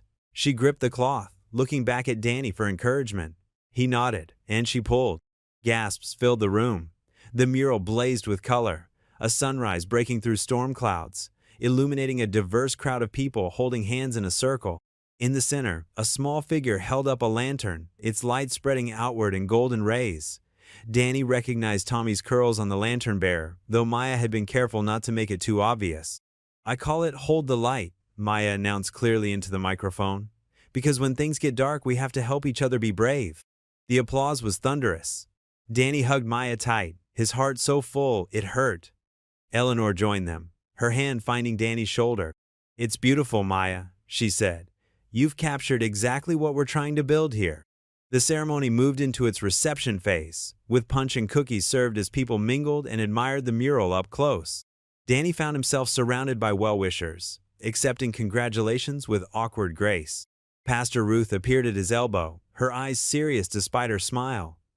"Rose is ready," she murmured. "Channel 7 agreed to interview her at the church tomorrow morning. Their investigative reporter has been following Clayton's pattern for months. She just needed someone willing to go on record." Danny nodded, his throat tight. "She's sure?" "She says Maya's mural gave her courage. If a little boy can hold up the light, she told me, I can speak the truth." Eleanor joined them, having overheard. "Our legal team will be there. We've documented everything. She won't face this alone." Danny watched Maya showing Tommy's mother the details in the mural through the video call Pastor Ruth had secretly arranged. Rose's voice was thick with tears as she praised the painting, but her words were strong. "Mañana, mi amor. Tomorrow we tell the truth." The three adults shared a look of determination. Tomorrow would change everything, but tonight they celebrated hope. Captured in paint, built on trust, and sustained by the quiet courage of ordinary people choosing to stand together. Maya's mural glowed in the setting sun, its golden rays seeming to pulse with life. The lantern bearer's face wore a smile of pure joy, reminding them all what they were fighting for. A future where truth prevailed and no one had to hide in shadows. The knock came at 5:47 a.m., 3 sharp raps that yanked Danny from sleep. His heart jumped as he stumbled to the door, bare feet cold against the floor. Through the peephole, he saw 2 official-looking figures in the dim hallway light. "Mr. Brooks, Child Protective Services. We need to speak with you regarding a complaint about Maya's living situation." Danny's stomach dropped. He opened the door to find a tall woman with graying hair and a younger man holding a tablet, both wearing badges. "I'm Sandra Myers, and this is Tom Collins. May we come in?" Danny stepped aside, his mind racing. Maya's sleeping. What's this about? "We received an anonymous tip expressing concern about unsafe conditions." Sandra's eyes swept the small apartment. Multiple jobs, irregular hours, possible neglect. "That's ridiculous." Danny kept his voice low but firm. "I've raised Maya since her mother passed. She's never missed a meal or a doctor's appointment. Check her school record straight, has perfect attendance." Tom tapped his tablet. "Nevertheless, we're required to investigate all reports. We'll need to speak with Maya and inspect the premises." "At 6 in the morning?" Danny's hands clenched. "She has a math test today. Can't this wait?" "Mr. Brooks," Sandra's tone sharpened. "Refusing to cooperate could complicate matters." Before Danny could respond, Maya appeared in her doorway, already dressed in her school uniform. "Grandpa, what's going on?" "It's okay, sweetheart." Danny moved to her side. "These people just need to ask us some questions." For the next hour, the officers poked through their home, opening cabinets, checking Maya's room, photographing the perfectly stocked fridge, and the medication schedule Danny kept on the whiteboard. They questioned Maya separately, which made Danny's blood boil, but he forced himself to stay calm. Maya handled it with remarkable composure, showing them her art supplies, her homework station, the calendar where she and Danny planned their schedules. "Grandpa makes sure I eat breakfast every morning," she explained. "We have dinner together most nights, and when he works late, Mrs. Rodriguez next door checks on me. I'm 13, not a baby." Finally, Sandra closed her notebook. "We'll need to follow up, but everything appears to be in order. However, Mr. Brooks, I should warn you that these investigations often trigger additional oversight." After they left, Danny pulled Maya into a tight hug. "I'm so sorry, kiddo. It was Clayton, wasn't it?" Maya's voice was muffled against his shoulder. Because we're helping Rosa? Probably. Danny checked his watch. Let's get you to school. I'll call Eleanor on the way. The morning crawled by in a haze of worry. Danny went through the motions at work, checking his phone constantly. Around noon, Eleanor called. Danny, you need to see this. Someone leaked a video to the press. They're saying, it looks bad. He found a quiet corner in the shuttle depot break room to watch the clip she sent. His blood ran cold. The grainy security footage showed him in the foundation's parking garage, apparently accepting an envelope from a shadowy figure. The timestamp matched last week, when he'd been collecting maintenance reports. That's not what happened, he growled into the phone. They edited it somehow. Where's the part showing the maintenance supervisor handing me the weekly logs? I know, Eleanor's voice was tight. Our tech team is analyzing it, but the damage is spreading. Social media's already calling you a fraud who orchestrated everything for money. Danny's next words were cut off by another call, Pastor Ruth's number flashing urgently. I have to go, he told Eleanor. Something's wrong. He switched lines. Pastor Ruth's words tumbled out. Danny, they just raided Rosa's apartment. Immigration officers. Tommy got separated from her in the chaos. She managed to call me before running, but where's Tommy? Danny was already heading for his car. Safe. The church secretary found him hiding in the laundromat next door and brought him here. But Rosa's terrified, and these officers had no warrant, Danny. This isn't a routine check. Keep them there. I'm on my way. Danny's hand shook as he started the engine. And Ruth, call Eleanor's lawyer. Now. The morning CPS visit suddenly made horrible sense. This was coordinated, designed to split them apart, to silence Rosa before she could speak out. Danny's jaw clenched as he drove, watching his rearview mirror for tails. They'd known Clayton would fight back, but this level of retaliation? His phone buzzed with a text from Eleanor. News vans outside the foundation. Board called emergency meeting. Don't talk to anyone until our lawyers clear it. Danny thought of Maya, still at school, probably seeing the awful headlines on her classmates' phones. Of Rosa, running scared through the city. Of Tommy, separated from his mother for the first time in his life. The truth was supposed to protect them. Instead, it had painted targets on all their backs. When Danny pulled into the church parking lot, he saw Pastor Ruth waiting by the side door. Her face was grave as she ushered him inside. In her office, Tommy sat curled in an oversized armchair, clutching his stuffed dinosaur, eyes red from crying. Uncle Danny! The boy launched himself into Danny's arms. Danny held him close, meeting Pastor Ruth's worried gaze over Tommy's head. In just a few hours, their careful plans had shattered. The people they'd tried to protect were scattered and scared. And somewhere in the city, Rosa was alone, running from officers who had no right to chase her. The morning's words from the CPS officer echoed in his mind. These investigations often trigger additional oversight. They'd known exactly what they were doing, using the system itself as a weapon.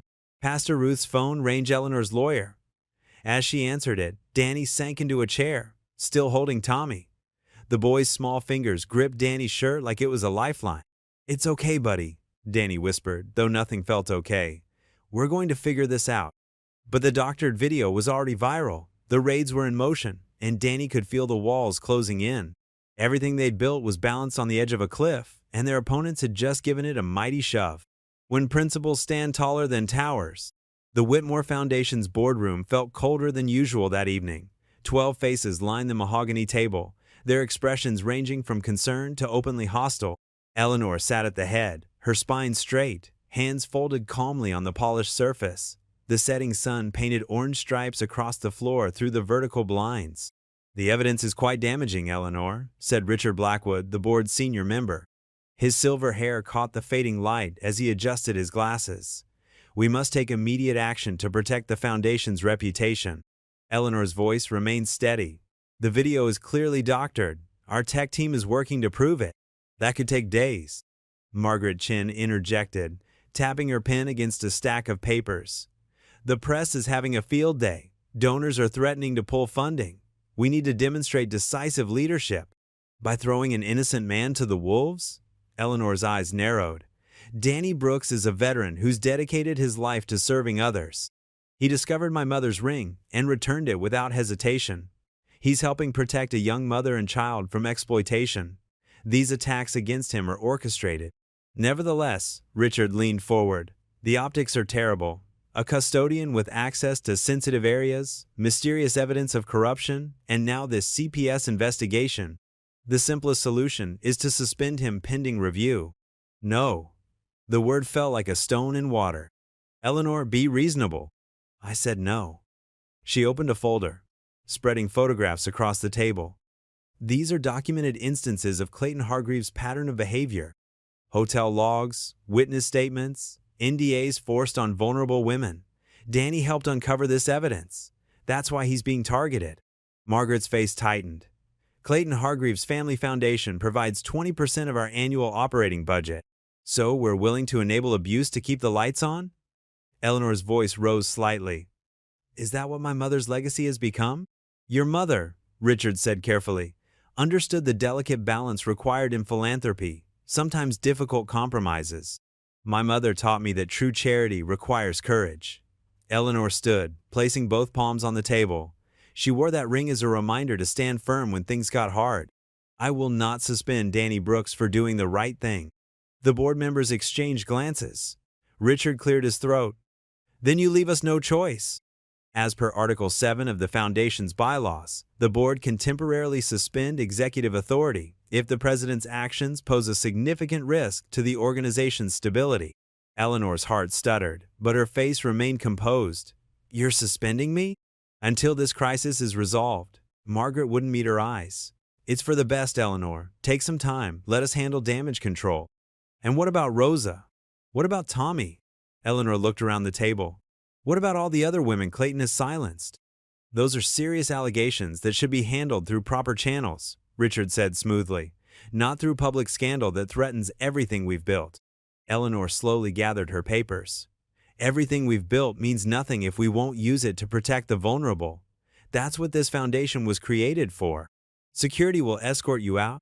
Richard continued as if she hadn't spoken. Your office should be cleared by morning. All foundation communications will go through the board until further notice.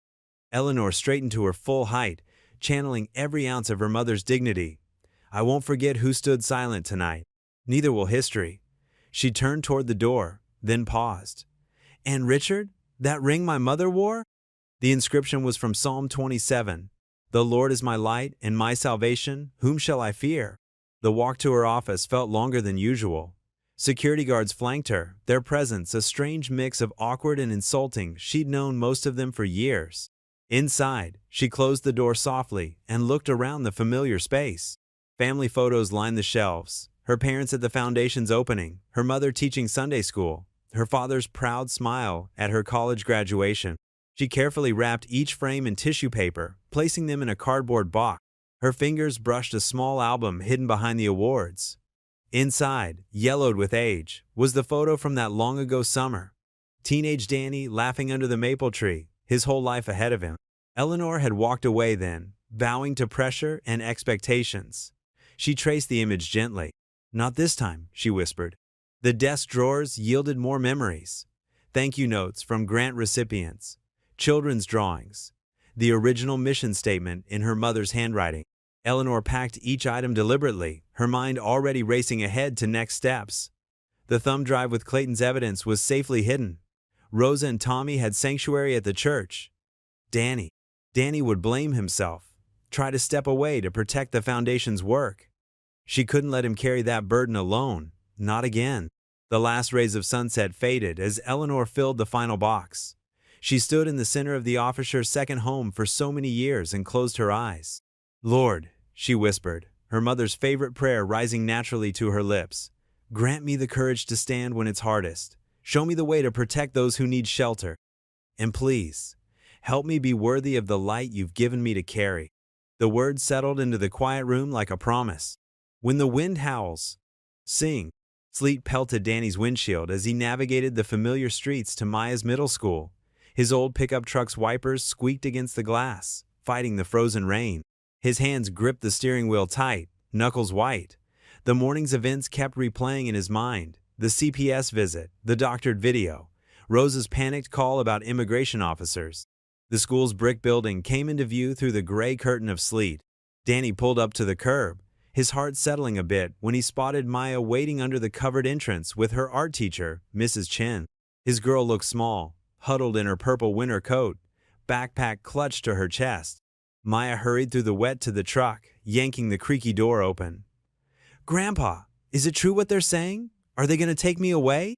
"No, sweetheart." Danny helped her climb in, his voice gentle but firm. "Those CPS people? They're just checking because someone made a false report. We've got nothing to hide." Mrs. Chen approached the driver's side window, which Danny rolled down despite the weather. "Mr. Brooks," she said quietly. "Maya was upset at lunch when she saw the news on another student's phone. I want you to know the art department stands behind you both." "Thank you," Danny managed, his throat tight. "That means a lot." As they pulled away, Maya wiped fog from her window with her sleeve. "Where are we going? Not home?" "Pastor Ruth's place," Danny explained, taking the long way to avoid main streets. "Rosa and Tommy need a safe spot right now. We're going to help them." Maya nodded, her face serious beyond her 13 years. "Good, Tommy must be scared." The old parsonage came into view, its weathered white siding barely visible through the storm. Pastor Ruth's ancient station wagon sat in the gravel drive, covered in a thin sheet of ice. Danny parked behind it, helping Maya gather her things. They hurried up the walk, careful on the slippery steps. Before they could knock, the door opened to Pastor Ruth's concerned face. "Come in quickly," she urged, ushering them inside. The warmth and smell of coffee enveloped them. Rosa sat at the kitchen table, Tommy curled in her lap like a much younger child. Her face was pale, eyes red-rimmed. "Danny," she breathed, "thank God you're safe. When I heard about the video—" "It's fake," Danny assured her, helping Maya out of her wet coat. "Eleanor's tech people are working on proving it." "But the immigration officers?" Rosa's voice shook. "They came with no warning. If Mrs. Alvarez hadn't seen them first and texted me—" She hugged Tommy closer. Pastor Ruth poured coffee into thick ceramic mugs, adding hot chocolate for Maya and Tommy. "Rosa's documentation is in order," she explained. "This was pure intimidation. Our lawyer friend is already looking into it." Tommy lifted his head from his mother's shoulder, managing a small smile when he saw Maya. She sat beside them, pulling out her sketchbook. "Want to draw with me, Tommy? I brought extra pencils." Danny watched the children bend their heads together over the paper, Maya showing Tommy how to draw a superhero. His chest ached with pride at her instinct to comfort the scared little boy. Pastor Ruth touched his arm. "Eleanor called while you were getting Maya. She's been suspended by the board." "What?" Danny's coffee cup clattered against the saucer. "They can't do that. She founded the organization. They're trying to force her to cut ties with you and Rosa." Pastor Ruth sighed. She refused. Danny sank into a kitchen chair, the weight of guilt pressing down. "This is my fault, if I hadn't found that ring." "Stop right there." Pastor Ruth's voice turned stern. "Evil doesn't win because good people take action. It wins when they stay silent." A knock at the door made them all freeze. Tommy whimpered, clutching his mother. Pastor Ruth peered through the curtain, then relaxed. "It's Eleanor." She opened the door to reveal Eleanor Whitmore, looking very different from her usual polished self. She wore jeans, flat shoes, and a warm sweater, her hair pulled back in a simple ponytail. In her arms, she balanced a covered casserole dish and her laptop bag. "I brought dinner," she announced, setting the dish on the counter. "My mother's lasagna recipe, and something else." She pulled a thumb drive from her bag, holding it up like a tiny beacon of hope. "What's that?" Danny asked, moving to help her with her wet coat. "The original hotel security footage." Eleanor's eyes sparked with determination. "Our chief technology officer authenticated it himself before the board suspended me. It shows Clayton paying off staff and, more importantly, proves you were nowhere near the location where that fake bribery video was supposed to have taken place." Rosa stood, settling Tommy in Maya's care. "You have proof? Real proof? Times, dates, locations?" Eleanor nodded. "Everything. Clayton's whole pattern of behavior, documented by the hotel's own security system. And there's more. The CTO found metadata proving the video they're using against Danny was digitally altered." "Thank God," Danny breathed, the tension in his shoulders easing slightly for the first time since morning. Pastor Ruth was already pulling plates from the cupboard. "First, we eat," she declared. "Can't fight corruption on empty stomachs. Then we'll look at that footage and make a plan." Eleanor began serving generous portions of lasagna while Pastor Ruth warmed bread in the oven. The smell of herbs and tomatoes filled the kitchen, somehow making everything feel a little more manageable. Maya and Tommy cleared their art supplies to make room for plates, the little boy's eyes lighting up at the sight of food. Danny watched them all, his granddaughter, his old love, his new friends gathered around Pastor Ruth's scratch kitchen table while sleet tapped against the windows.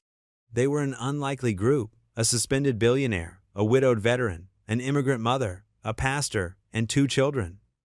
But something about their unity, in the face of injustice, felt right, felt strong. "Danny?" Eleanor touched his arm gently. "Will you say grace?" He nodded, reaching for Maya's hand on one side and Eleanor's on the other. As the circle of joined hands closed around the table, he cleared his throat. "Lord, thank you for bringing us together. Thank you for this food, for shelter from the storm, and for friends who stand with us in trouble. Give us wisdom and courage for whatever comes next." "Amen." "Amen," they echoed softly, and for a moment the howling wind outside seemed very far away. The parsonage dining room glowed warm against the stormy evening outside. Pastor Ruth's old oak table, scarred from decades of community suppers and Bible studies, now held their unlikely war council. Danny sat between Maya and Eleanor, while Rosa kept Tommy occupied with crayons in the corner.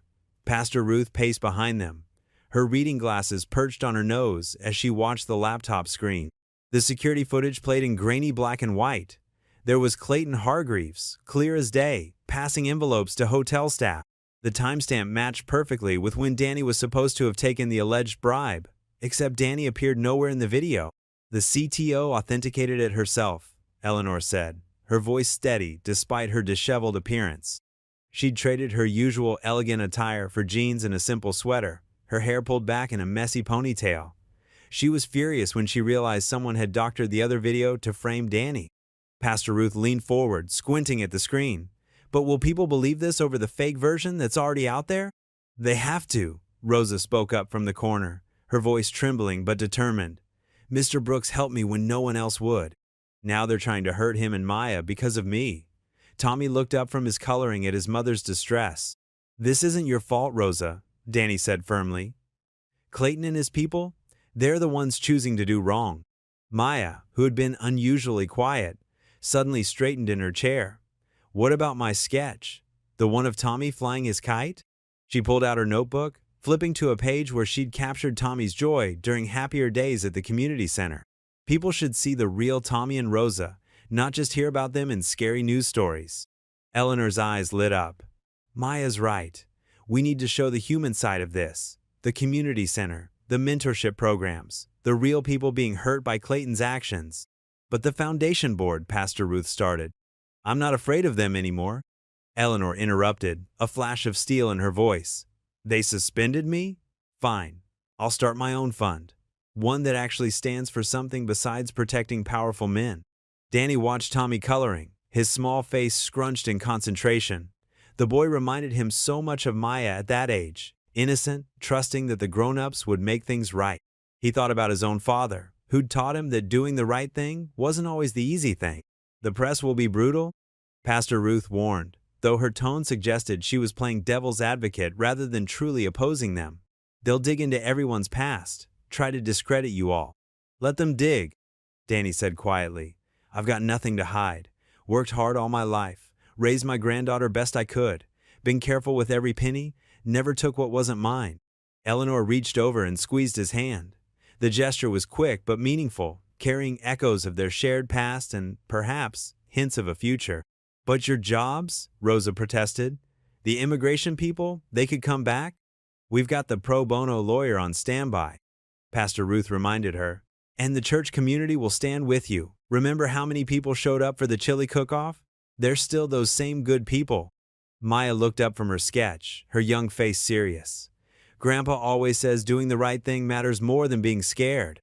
Thunder rumbled outside, and Tommy scampered over to Rosa, seeking comfort. She gathered him close, pressing a kiss to his dark curls. "I want my son to grow up knowing his mama stood up for the truth," she said softly. Eleanor pulled up another file on the laptop, other women's statements, carefully collected by her legal team. There are 12 others besides Rosa, all with similar stories about Clayton, all silenced by money and threats. 3 are willing to speak publicly if they're not alone. Pastor Ruth finally sat down, her expression thoughtful. You know, there's a reason that ring found its way to Danny. The Lord works in mysterious ways, but He always works toward justice. The rain drummed against the windows as they sat in contemplative silence. Danny looked around. Morning sunlight filtered through New Hope Church's stained glass windows, casting rainbow patterns across the worn wooden pews. The historic sanctuary, usually peaceful and quiet on weekday mornings, now hummed with tension and whispered conversations. News vans lined the street outside, their satellite dishes reaching toward the clear winter sky. Eleanor stood in the small office behind the sanctuary, smoothing her simple navy dress. She'd chosen to forego her usual designer labels, wearing instead a modest outfit that spoke of substance over style. Danny watched her hands tremble slightly as she arranged her note cards. "You don't have to do this," he said softly. "Your whole foundation is worth nothing if we can't use it to protect people who need help." Eleanor's chin lifted with quiet determination. "Besides, I learned a long time ago that doing the right thing costs something. That's what makes it valuable." Pastor Ruth knocked gently on the door. "They're ready. Rosa's in place with Tommy in the children's room. Security's keeping a close eye." Eleanor nodded, squaring her shoulders. Danny reached out and squeezed her hand briefly. The simple gesture carried echoes of their shared past and the strength they'd found in each other now. The sanctuary fell silent as Eleanor walked to the podium. Camera shutters clicked rapidly. Light glinted off the bank of microphones arranged before her. She took a deep breath, her gaze sweeping across the gathered crowd. Concerned citizens, curious onlookers, and predatory reporters, all mixed together in the wooden pews. "Good morning," Eleanor began, her voice clear and steady. "I'm Eleanor Whitmore, founder of the Whitmore Foundation. Many of you know me as a businesswoman and philanthropist. Today, I'm here as someone who made a choice between what was easy and what was right." She paused, letting her words settle in the hushed space. "Last week, our board of directors suspended me for refusing to distance myself from Danny Brooks, a man falsely accused of wrongdoing. They wanted me to stay quiet about serious allegations against Clayton Hargreaves, a major donor whose money has helped fund many of our programs." Murmurs rippled through the crowd. Eleanor continued, her voice growing stronger. "I chose to stand with Mr. Brooks, with Rosa Martinez, and with every person who has been silenced by money and power. The Whitmore Foundation was created to help people, not to protect those who harm them." She gestured to a large screen that had been set up beside the pulpit. "We have authenticated security footage showing the real events of that night, proving Mr. Brooks' innocence. More importantly, we have documentation of a pattern of exploitation that can no longer be ignored." The footage began to play. The congregation watched in stunned silence as the truth unfolded in black and white. When it ended, Eleanor spoke again. "As of this morning, I'm establishing a new independent fund that will continue our mission without compromise. To those who tried to use their wealth to cover up wrongdoing, your money is no good here anymore." She stepped back from the podium, making way for Rosa, who emerged from the side door. Tommy's babysitter held him safely in the children's room, away from the cameras. Rosa's simple blouse and skirt spoke of dignity rather than victimhood. Her hands gripped the podium edges as she faced the crowd. "My name is Rosa Martinez," she began, her accent careful but clear. 3 years ago, I worked as a housekeeper at the Hargreaves Hotel. I was new to this country, trying to make a better life." She swallowed hard but pressed on. "Mr. Hargreaves, he said he would help me get my papers. He said many things. When I found out I was pregnant, he made me sign papers. He paid me to go away and stay quiet." The silence in the church grew heavier. Several women in the audience began nodding slowly, recognition and pain in their eyes. "I was ashamed for a long time," Rosa continued. "But my son Tommy had deserves the truth. All of us deserve the truth. Mr. Brooks and Miss Whitmore, they showed me that being afraid doesn't mean you have to stay silent." Tears glistened on the cheeks of several women in the pews. One older woman, in a flowered dress, wiped her eyes with a handkerchief, whispering, "Amen," as Rosa spoke. A younger woman in business attire sat rigid, her hands clenched in her lap, as if Rosa's words were unlocking something long buried. "I am not ashamed anymore." Rosa's voice gained strength, though it shook with emotion. "I am here because the truth matters more than fear, because other women need to know they are not alone. The truth prevails." The afternoon sun cast long shadows across the marble floors of the Cedar Harbor Courthouse. Danny sat on a wooden bench in the hallway, his weathered hands clasped together, watching officials and reporters hurry past. The peacoat that had started it all hung neatly beside him. Maya leaned against his shoulder, sketching in her ever-present notebook. "Mr. Brooks?" A young aide appeared, clipboard in hand. "The district attorney would like to see you now." Inside the wood-paneled conference room, District Attorney Sarah Chin stood at a polished table, surrounded by stacks of documents and several grim-faced attorneys. Eleanor sat near the window, her face composed but her eyes bright with contained emotion. "Mr. Brooks," Chin began, her voice clear and professional, "I want to thank you for your patience today. After reviewing the evidence presented this morning, including the authenticated security footage and hotel records, we are moving forward with multiple charges against Clayton Hargreaves." Danny's throat tightened. He thought of Rosa and Tommy, safely tucked away at Pastor Ruth's parsonage. What kind of charges? Obstruction of justice, witness intimidation, and coercion for starters. Chen shuffled through her papers. "The pattern of behavior established through the hotel logs is disturbing. We have testimony from 3 former employees corroborating the evidence on that USB drive." A knock at the door interrupted them. A tall man in a dark suit entered, carrying a tablet. "Ma'am, they've just taken Hargreaves into custody at his office. No incident." Eleanor's shoulders relaxed slightly, though her expression remained serious. The aide continued, "And the CPS supervisor is here with their findings." A woman in a gray blazer entered, introducing herself as Susan Torres from Child Protective Services. She carried a thick folder, stamped "Resolved" in red ink. "Mr. Brooks," Torres said warmly, "I want to personally apologize for the distress our investigation caused you and Maya. We've determined the complaint was maliciously filed with false information.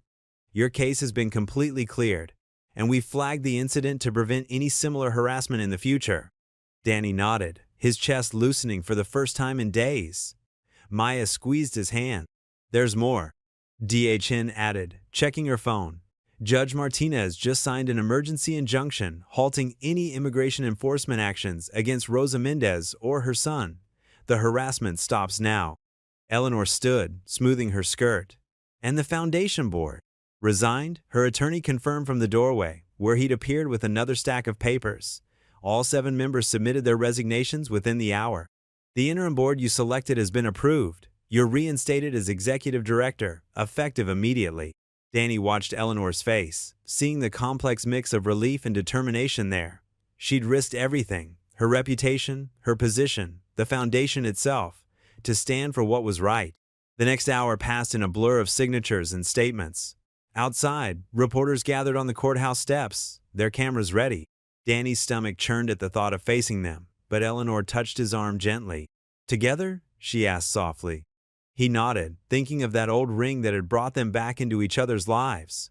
Together. They emerged into the late afternoon light. Camera flashes exploded around them like stars. Eleanor's hand found Danny's, warm and steady. Questions flew from all directions, but Danny barely heard them. In that moment, all he felt was the rightness of standing firm, of truth finally breaking through the shadows. The headlines would tell the story: developer arrested, Whitmore Foundation cleared, justice prevails. But for Danny, the real victory was in the smaller moments. Maya's proud smile, Rose's tears of relief when she heard the news, Tommy's innocent laughter as he played in Pastor Ruth's garden, safe at last. Eleanor's fingers tightened around his as more cameras flashed. They stood straight and tall in the fading light, no longer afraid of what tomorrow might bring. The morning sun streamed through New Hope Church's stained glass windows, casting rainbow patterns across the gymnasium floor, where volunteers bustled about. The space that had once served as a simple recreational area was transforming into something remarkable. Danny watched from the doorway as people from all corners of Cedar Harbor worked together, their shared purpose filling the air with hope. Maya stood on a stepladder, her paint-stained overalls matching her determined expression as she carefully traced letters onto a wide canvas banner. "Hold the Light" emerged in bold, flowing script, each stroke deliberate and bright. Below the words, she'd painted a delicate pattern of intertwined hands holding candles, their flames merging into a warm glow that seemed to radiate from the fabric itself. "She's got a real gift," Eleanor said softly, appearing at Danny's side. She wore jeans and a simple sweater, her hair pulled back in a casual ponytail, a far cry from her usual corporate attire. Somehow, she looked more herself this way. That she does, Danny agreed, watching his granddaughter add touches of gold to the flames. Though I think she gets the stubbornness from me. Eleanor laughed, the sound echoing in the busy space. I remember that stubborn streak. It's serving you well these days. Across the gym, Pastor Ruth directed a group setting up computer stations along one wall. The equipment had been donated by local businesses, eager to support the center's transition. Tables lined another wall, where Rosa and several other volunteers sorted through boxes of art supplies and books. Tommy zoomed past them, wearing a cape made from a bedsheet and carrying a toy plane. Look, Daddy, Danny, I'm flying. The nickname had stuck ever since he'd heard Maya use it, and Danny's heart warmed every time he heard it. Careful there, pilot, Danny called as Tommy weaved between ladder-wielding volunteers. Watch out for air traffic. Eleanor's eyes softened as she watched the boy. He seems happier every day. Having a safe place will do that, Danny said. Rosa, too. She's sleeping better now that the immigration threats are gone. The church apartment suits them. They walked further into the gym, greeting volunteers and checking on progress. The Mentorship Center's temporary home under New Hope's umbrella was coming together better than anyone had expected. Community support had poured in once the truth about Clayton came out, with local businesses and residents eager to help. The new independent fund is nearly ready, Eleanor said as they paused near a half-assembled bookshelf. Once everything's properly set up, we can transition the center back to foundation oversight. But I have to admit, there's something special about this arrangement. Danny nodded, understanding what she meant. The church's simple gymnasium had been transformed not just by new equipment and fresh paint, but by the spirit of the people working within it. Every corner held evidence of care and commitment.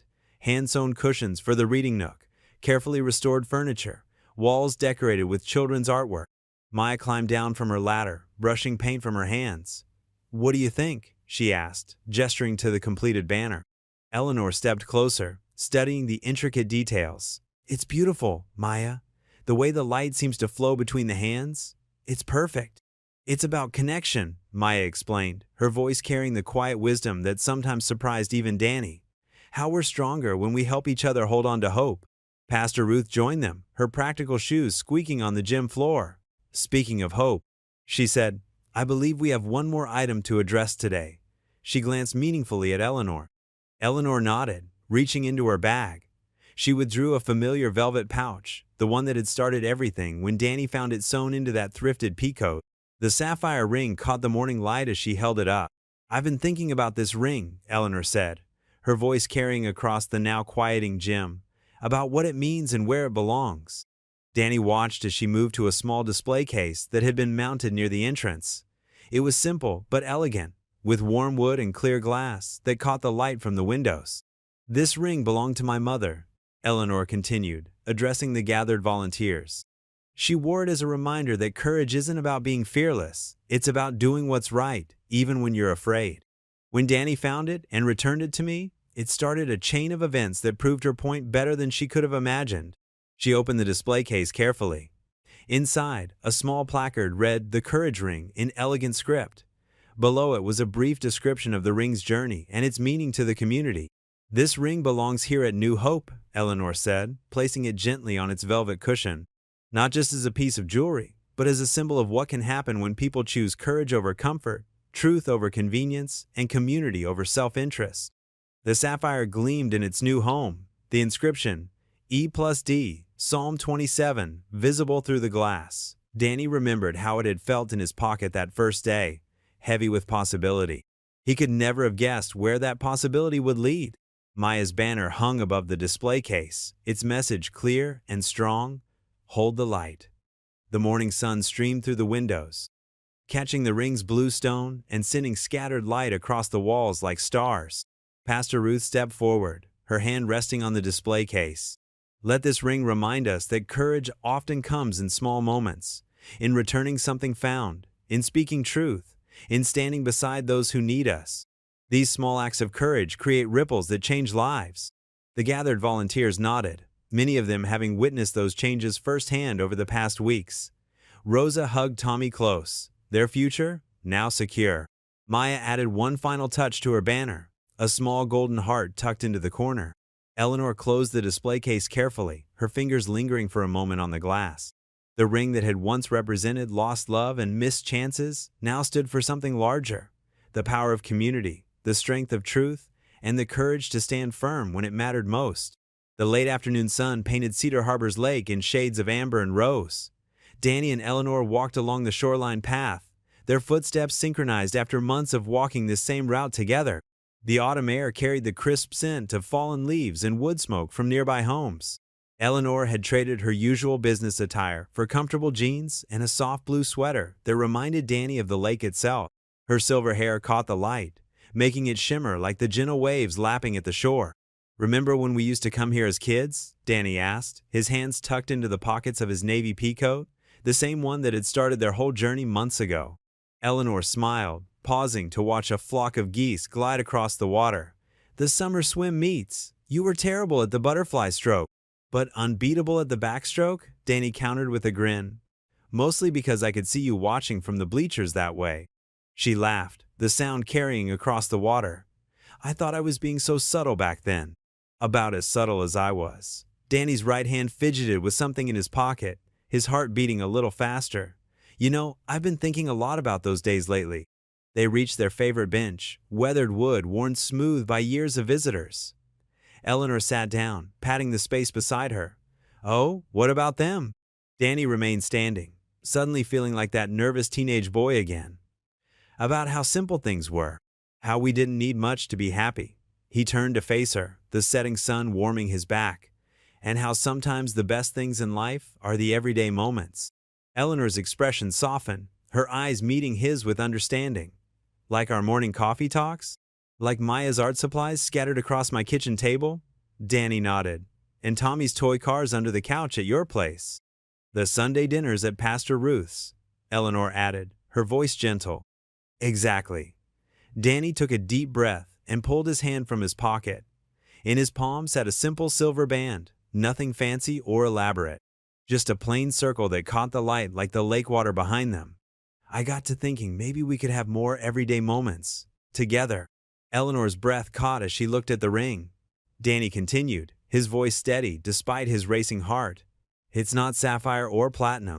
It's just sterling silver. For every day we've still got. For morning coffee and evening walks. For helping Maya with her art projects and reading bedtime stories to Tommy." He held out the ring, this simple circle that meant everything.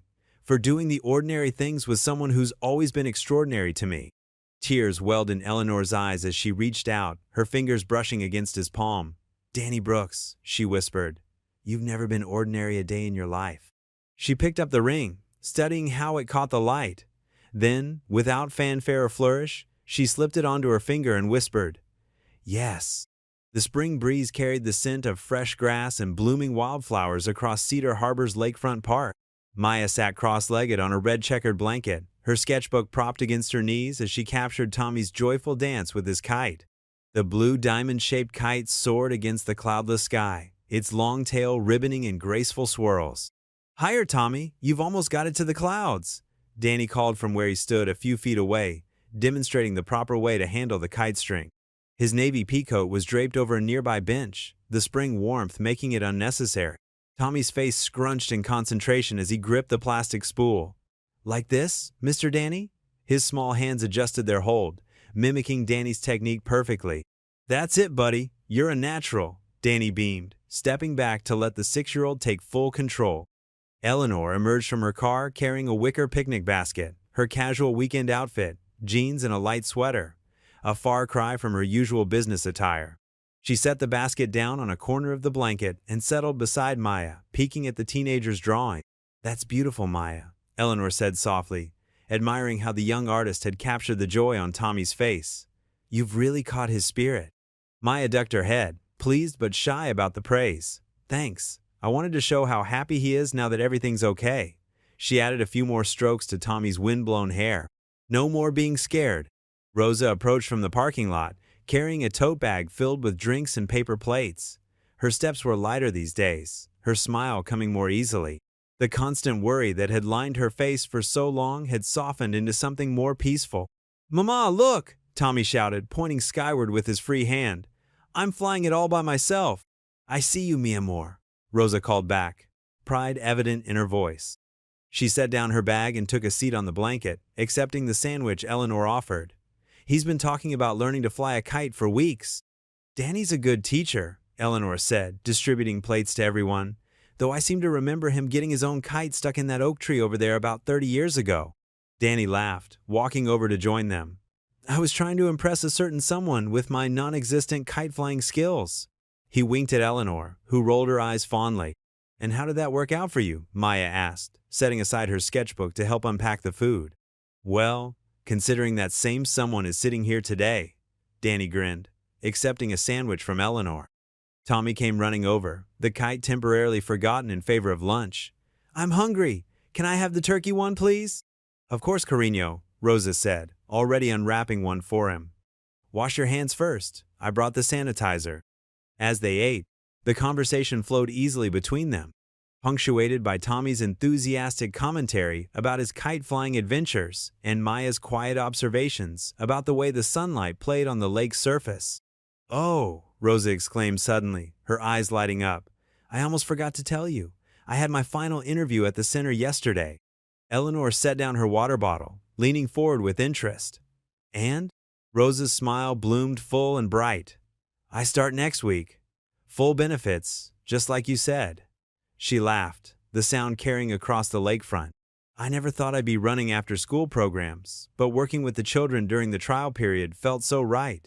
The kids already love you, Maya added. I heard Jeremy from my art class asking when Miss Rosa would be back to tell more stories. You're going to be amazing, Danny said warmly. Those kids need someone like you. Someone who understands what it's like to need a safe place to land. Rosa's eyes grew misty. It feels like a dream sometimes, she admitted, watching Tommy return to his kite. Having real work, being able to help others, not having to hide anymore. She laughed again, and this time it carried all the joy of her newfound freedom. And the center. It feels like home already. The spring sunlight danced across the lake, catching the silver band on Eleanor's finger as she reached over to squeeze Rosa's hand. Around them, the park buzzed with the simple pleasure of a perfect spring day. Children's laughter, the rustle of new leaves, and the steady rhythm of waves against the shore. Tommy's kite dipped and soared against the blue sky, its tail streaming like a banner of victory, while Maya's pencil moved across her paper, capturing this moment of pure contentment for all of them to remember. The afternoon sun mellowed into golden light as the picnic wound down. Empty containers that once held Eleanor's homemade sandwiches and Rosa's tamales lay scattered on the checkered blanket. Maya had moved to sit with Tommy near the water's edge, showing him how to skip stones across the lake's surface. Danny and Eleanor sat side by side on the blanket, their shoulders touching. His weathered hand held hers gently, his thumb tracing absent circles on her palm. The simple silver band on her finger caught the light, making Eleanor smile every time she noticed it. Look at them, Eleanor said softly, watching Tommy jump with excitement as one of Maya's stones skipped 4 times before sinking. Who would have thought a few months ago that we'd be here like this? Danny squeezed her hand. Sometimes the best things come from the hardest battles. He paused, watching Rosa approach her son with a juice box. Rosa starts her new job at the center on Monday. Full benefits, fair pay, and no more hiding, Eleanor added, her voice warm with satisfaction. The mentorship program is already helping 3 other families get their paperwork sorted out. A gentle breeze rustled through the lakeside trees, carrying the sound of Tommy's laughter as he attempted his own stone skipping. Maya stood behind him, adjusting his arm position with patient instruction. Maya's really bloomed these past few months, Danny said proudly. Remember how shy she was at the first gala? Now look at her, teaching, mentoring. She's talking about art therapy programs for the summer session. Eleanor leaned closer, fitting perfectly against his side. She's not the only one who's bloomed. You're not the same man who walked into my office with a found ring and an apology in his eyes. Well, you're not the same woman who sat behind that big desk either, Danny replied with a soft chuckle. Though I have to admit, I like you better in jeans than power suits. Is that so? Eleanor's eyes crinkled with amusement. And here I thought you were impressed by my corporate credentials. Nah. Danny shook his head, his expression growing serious. I was impressed by the preacher's daughter who still quoted Psalm 27 when things got tough, the one who chose doing right over doing easy. They watched as Tommy successfully skipped a stone twice, his victory whoop echoing across the water. Rosa clapped, her face bright with pride and peace. So different from the frightened woman who had whispered her truth in Pastor Ruth's kitchen months ago. "We make a good team, you know," Eleanor said after a moment. "You with your practical wisdom, me with my resources. Both of us too stubborn to back down when it matters." Danny turned to face her fully, his eyes holding that steady warmth that had first captured her heart decades ago. "Is that what we are? A team?" "Well," Eleanor's lips curved upward, "I'd say we're a bit more than that." The late afternoon light painted everything in soft gold, from the rippling lake water to Maya's dark hair as she demonstrated another perfect stone skip. Tommy's kite danced above them, a bright splash of blue against the deepening sky. Danny shifted, taking both of Eleanor's hands in his. His voice was quiet but sure. "Let's spend the rest of our courage together." Eleanor's heart swelled with quiet joy as she leaned her head against his shoulder, watching the kite dip and soar over the glittering lake. What would you do if you were in their place? Comment your answer below, and let's see how you'd rewrite the ending. If you thought this was just the beginning, you're right. Click through and see where the story takes you next.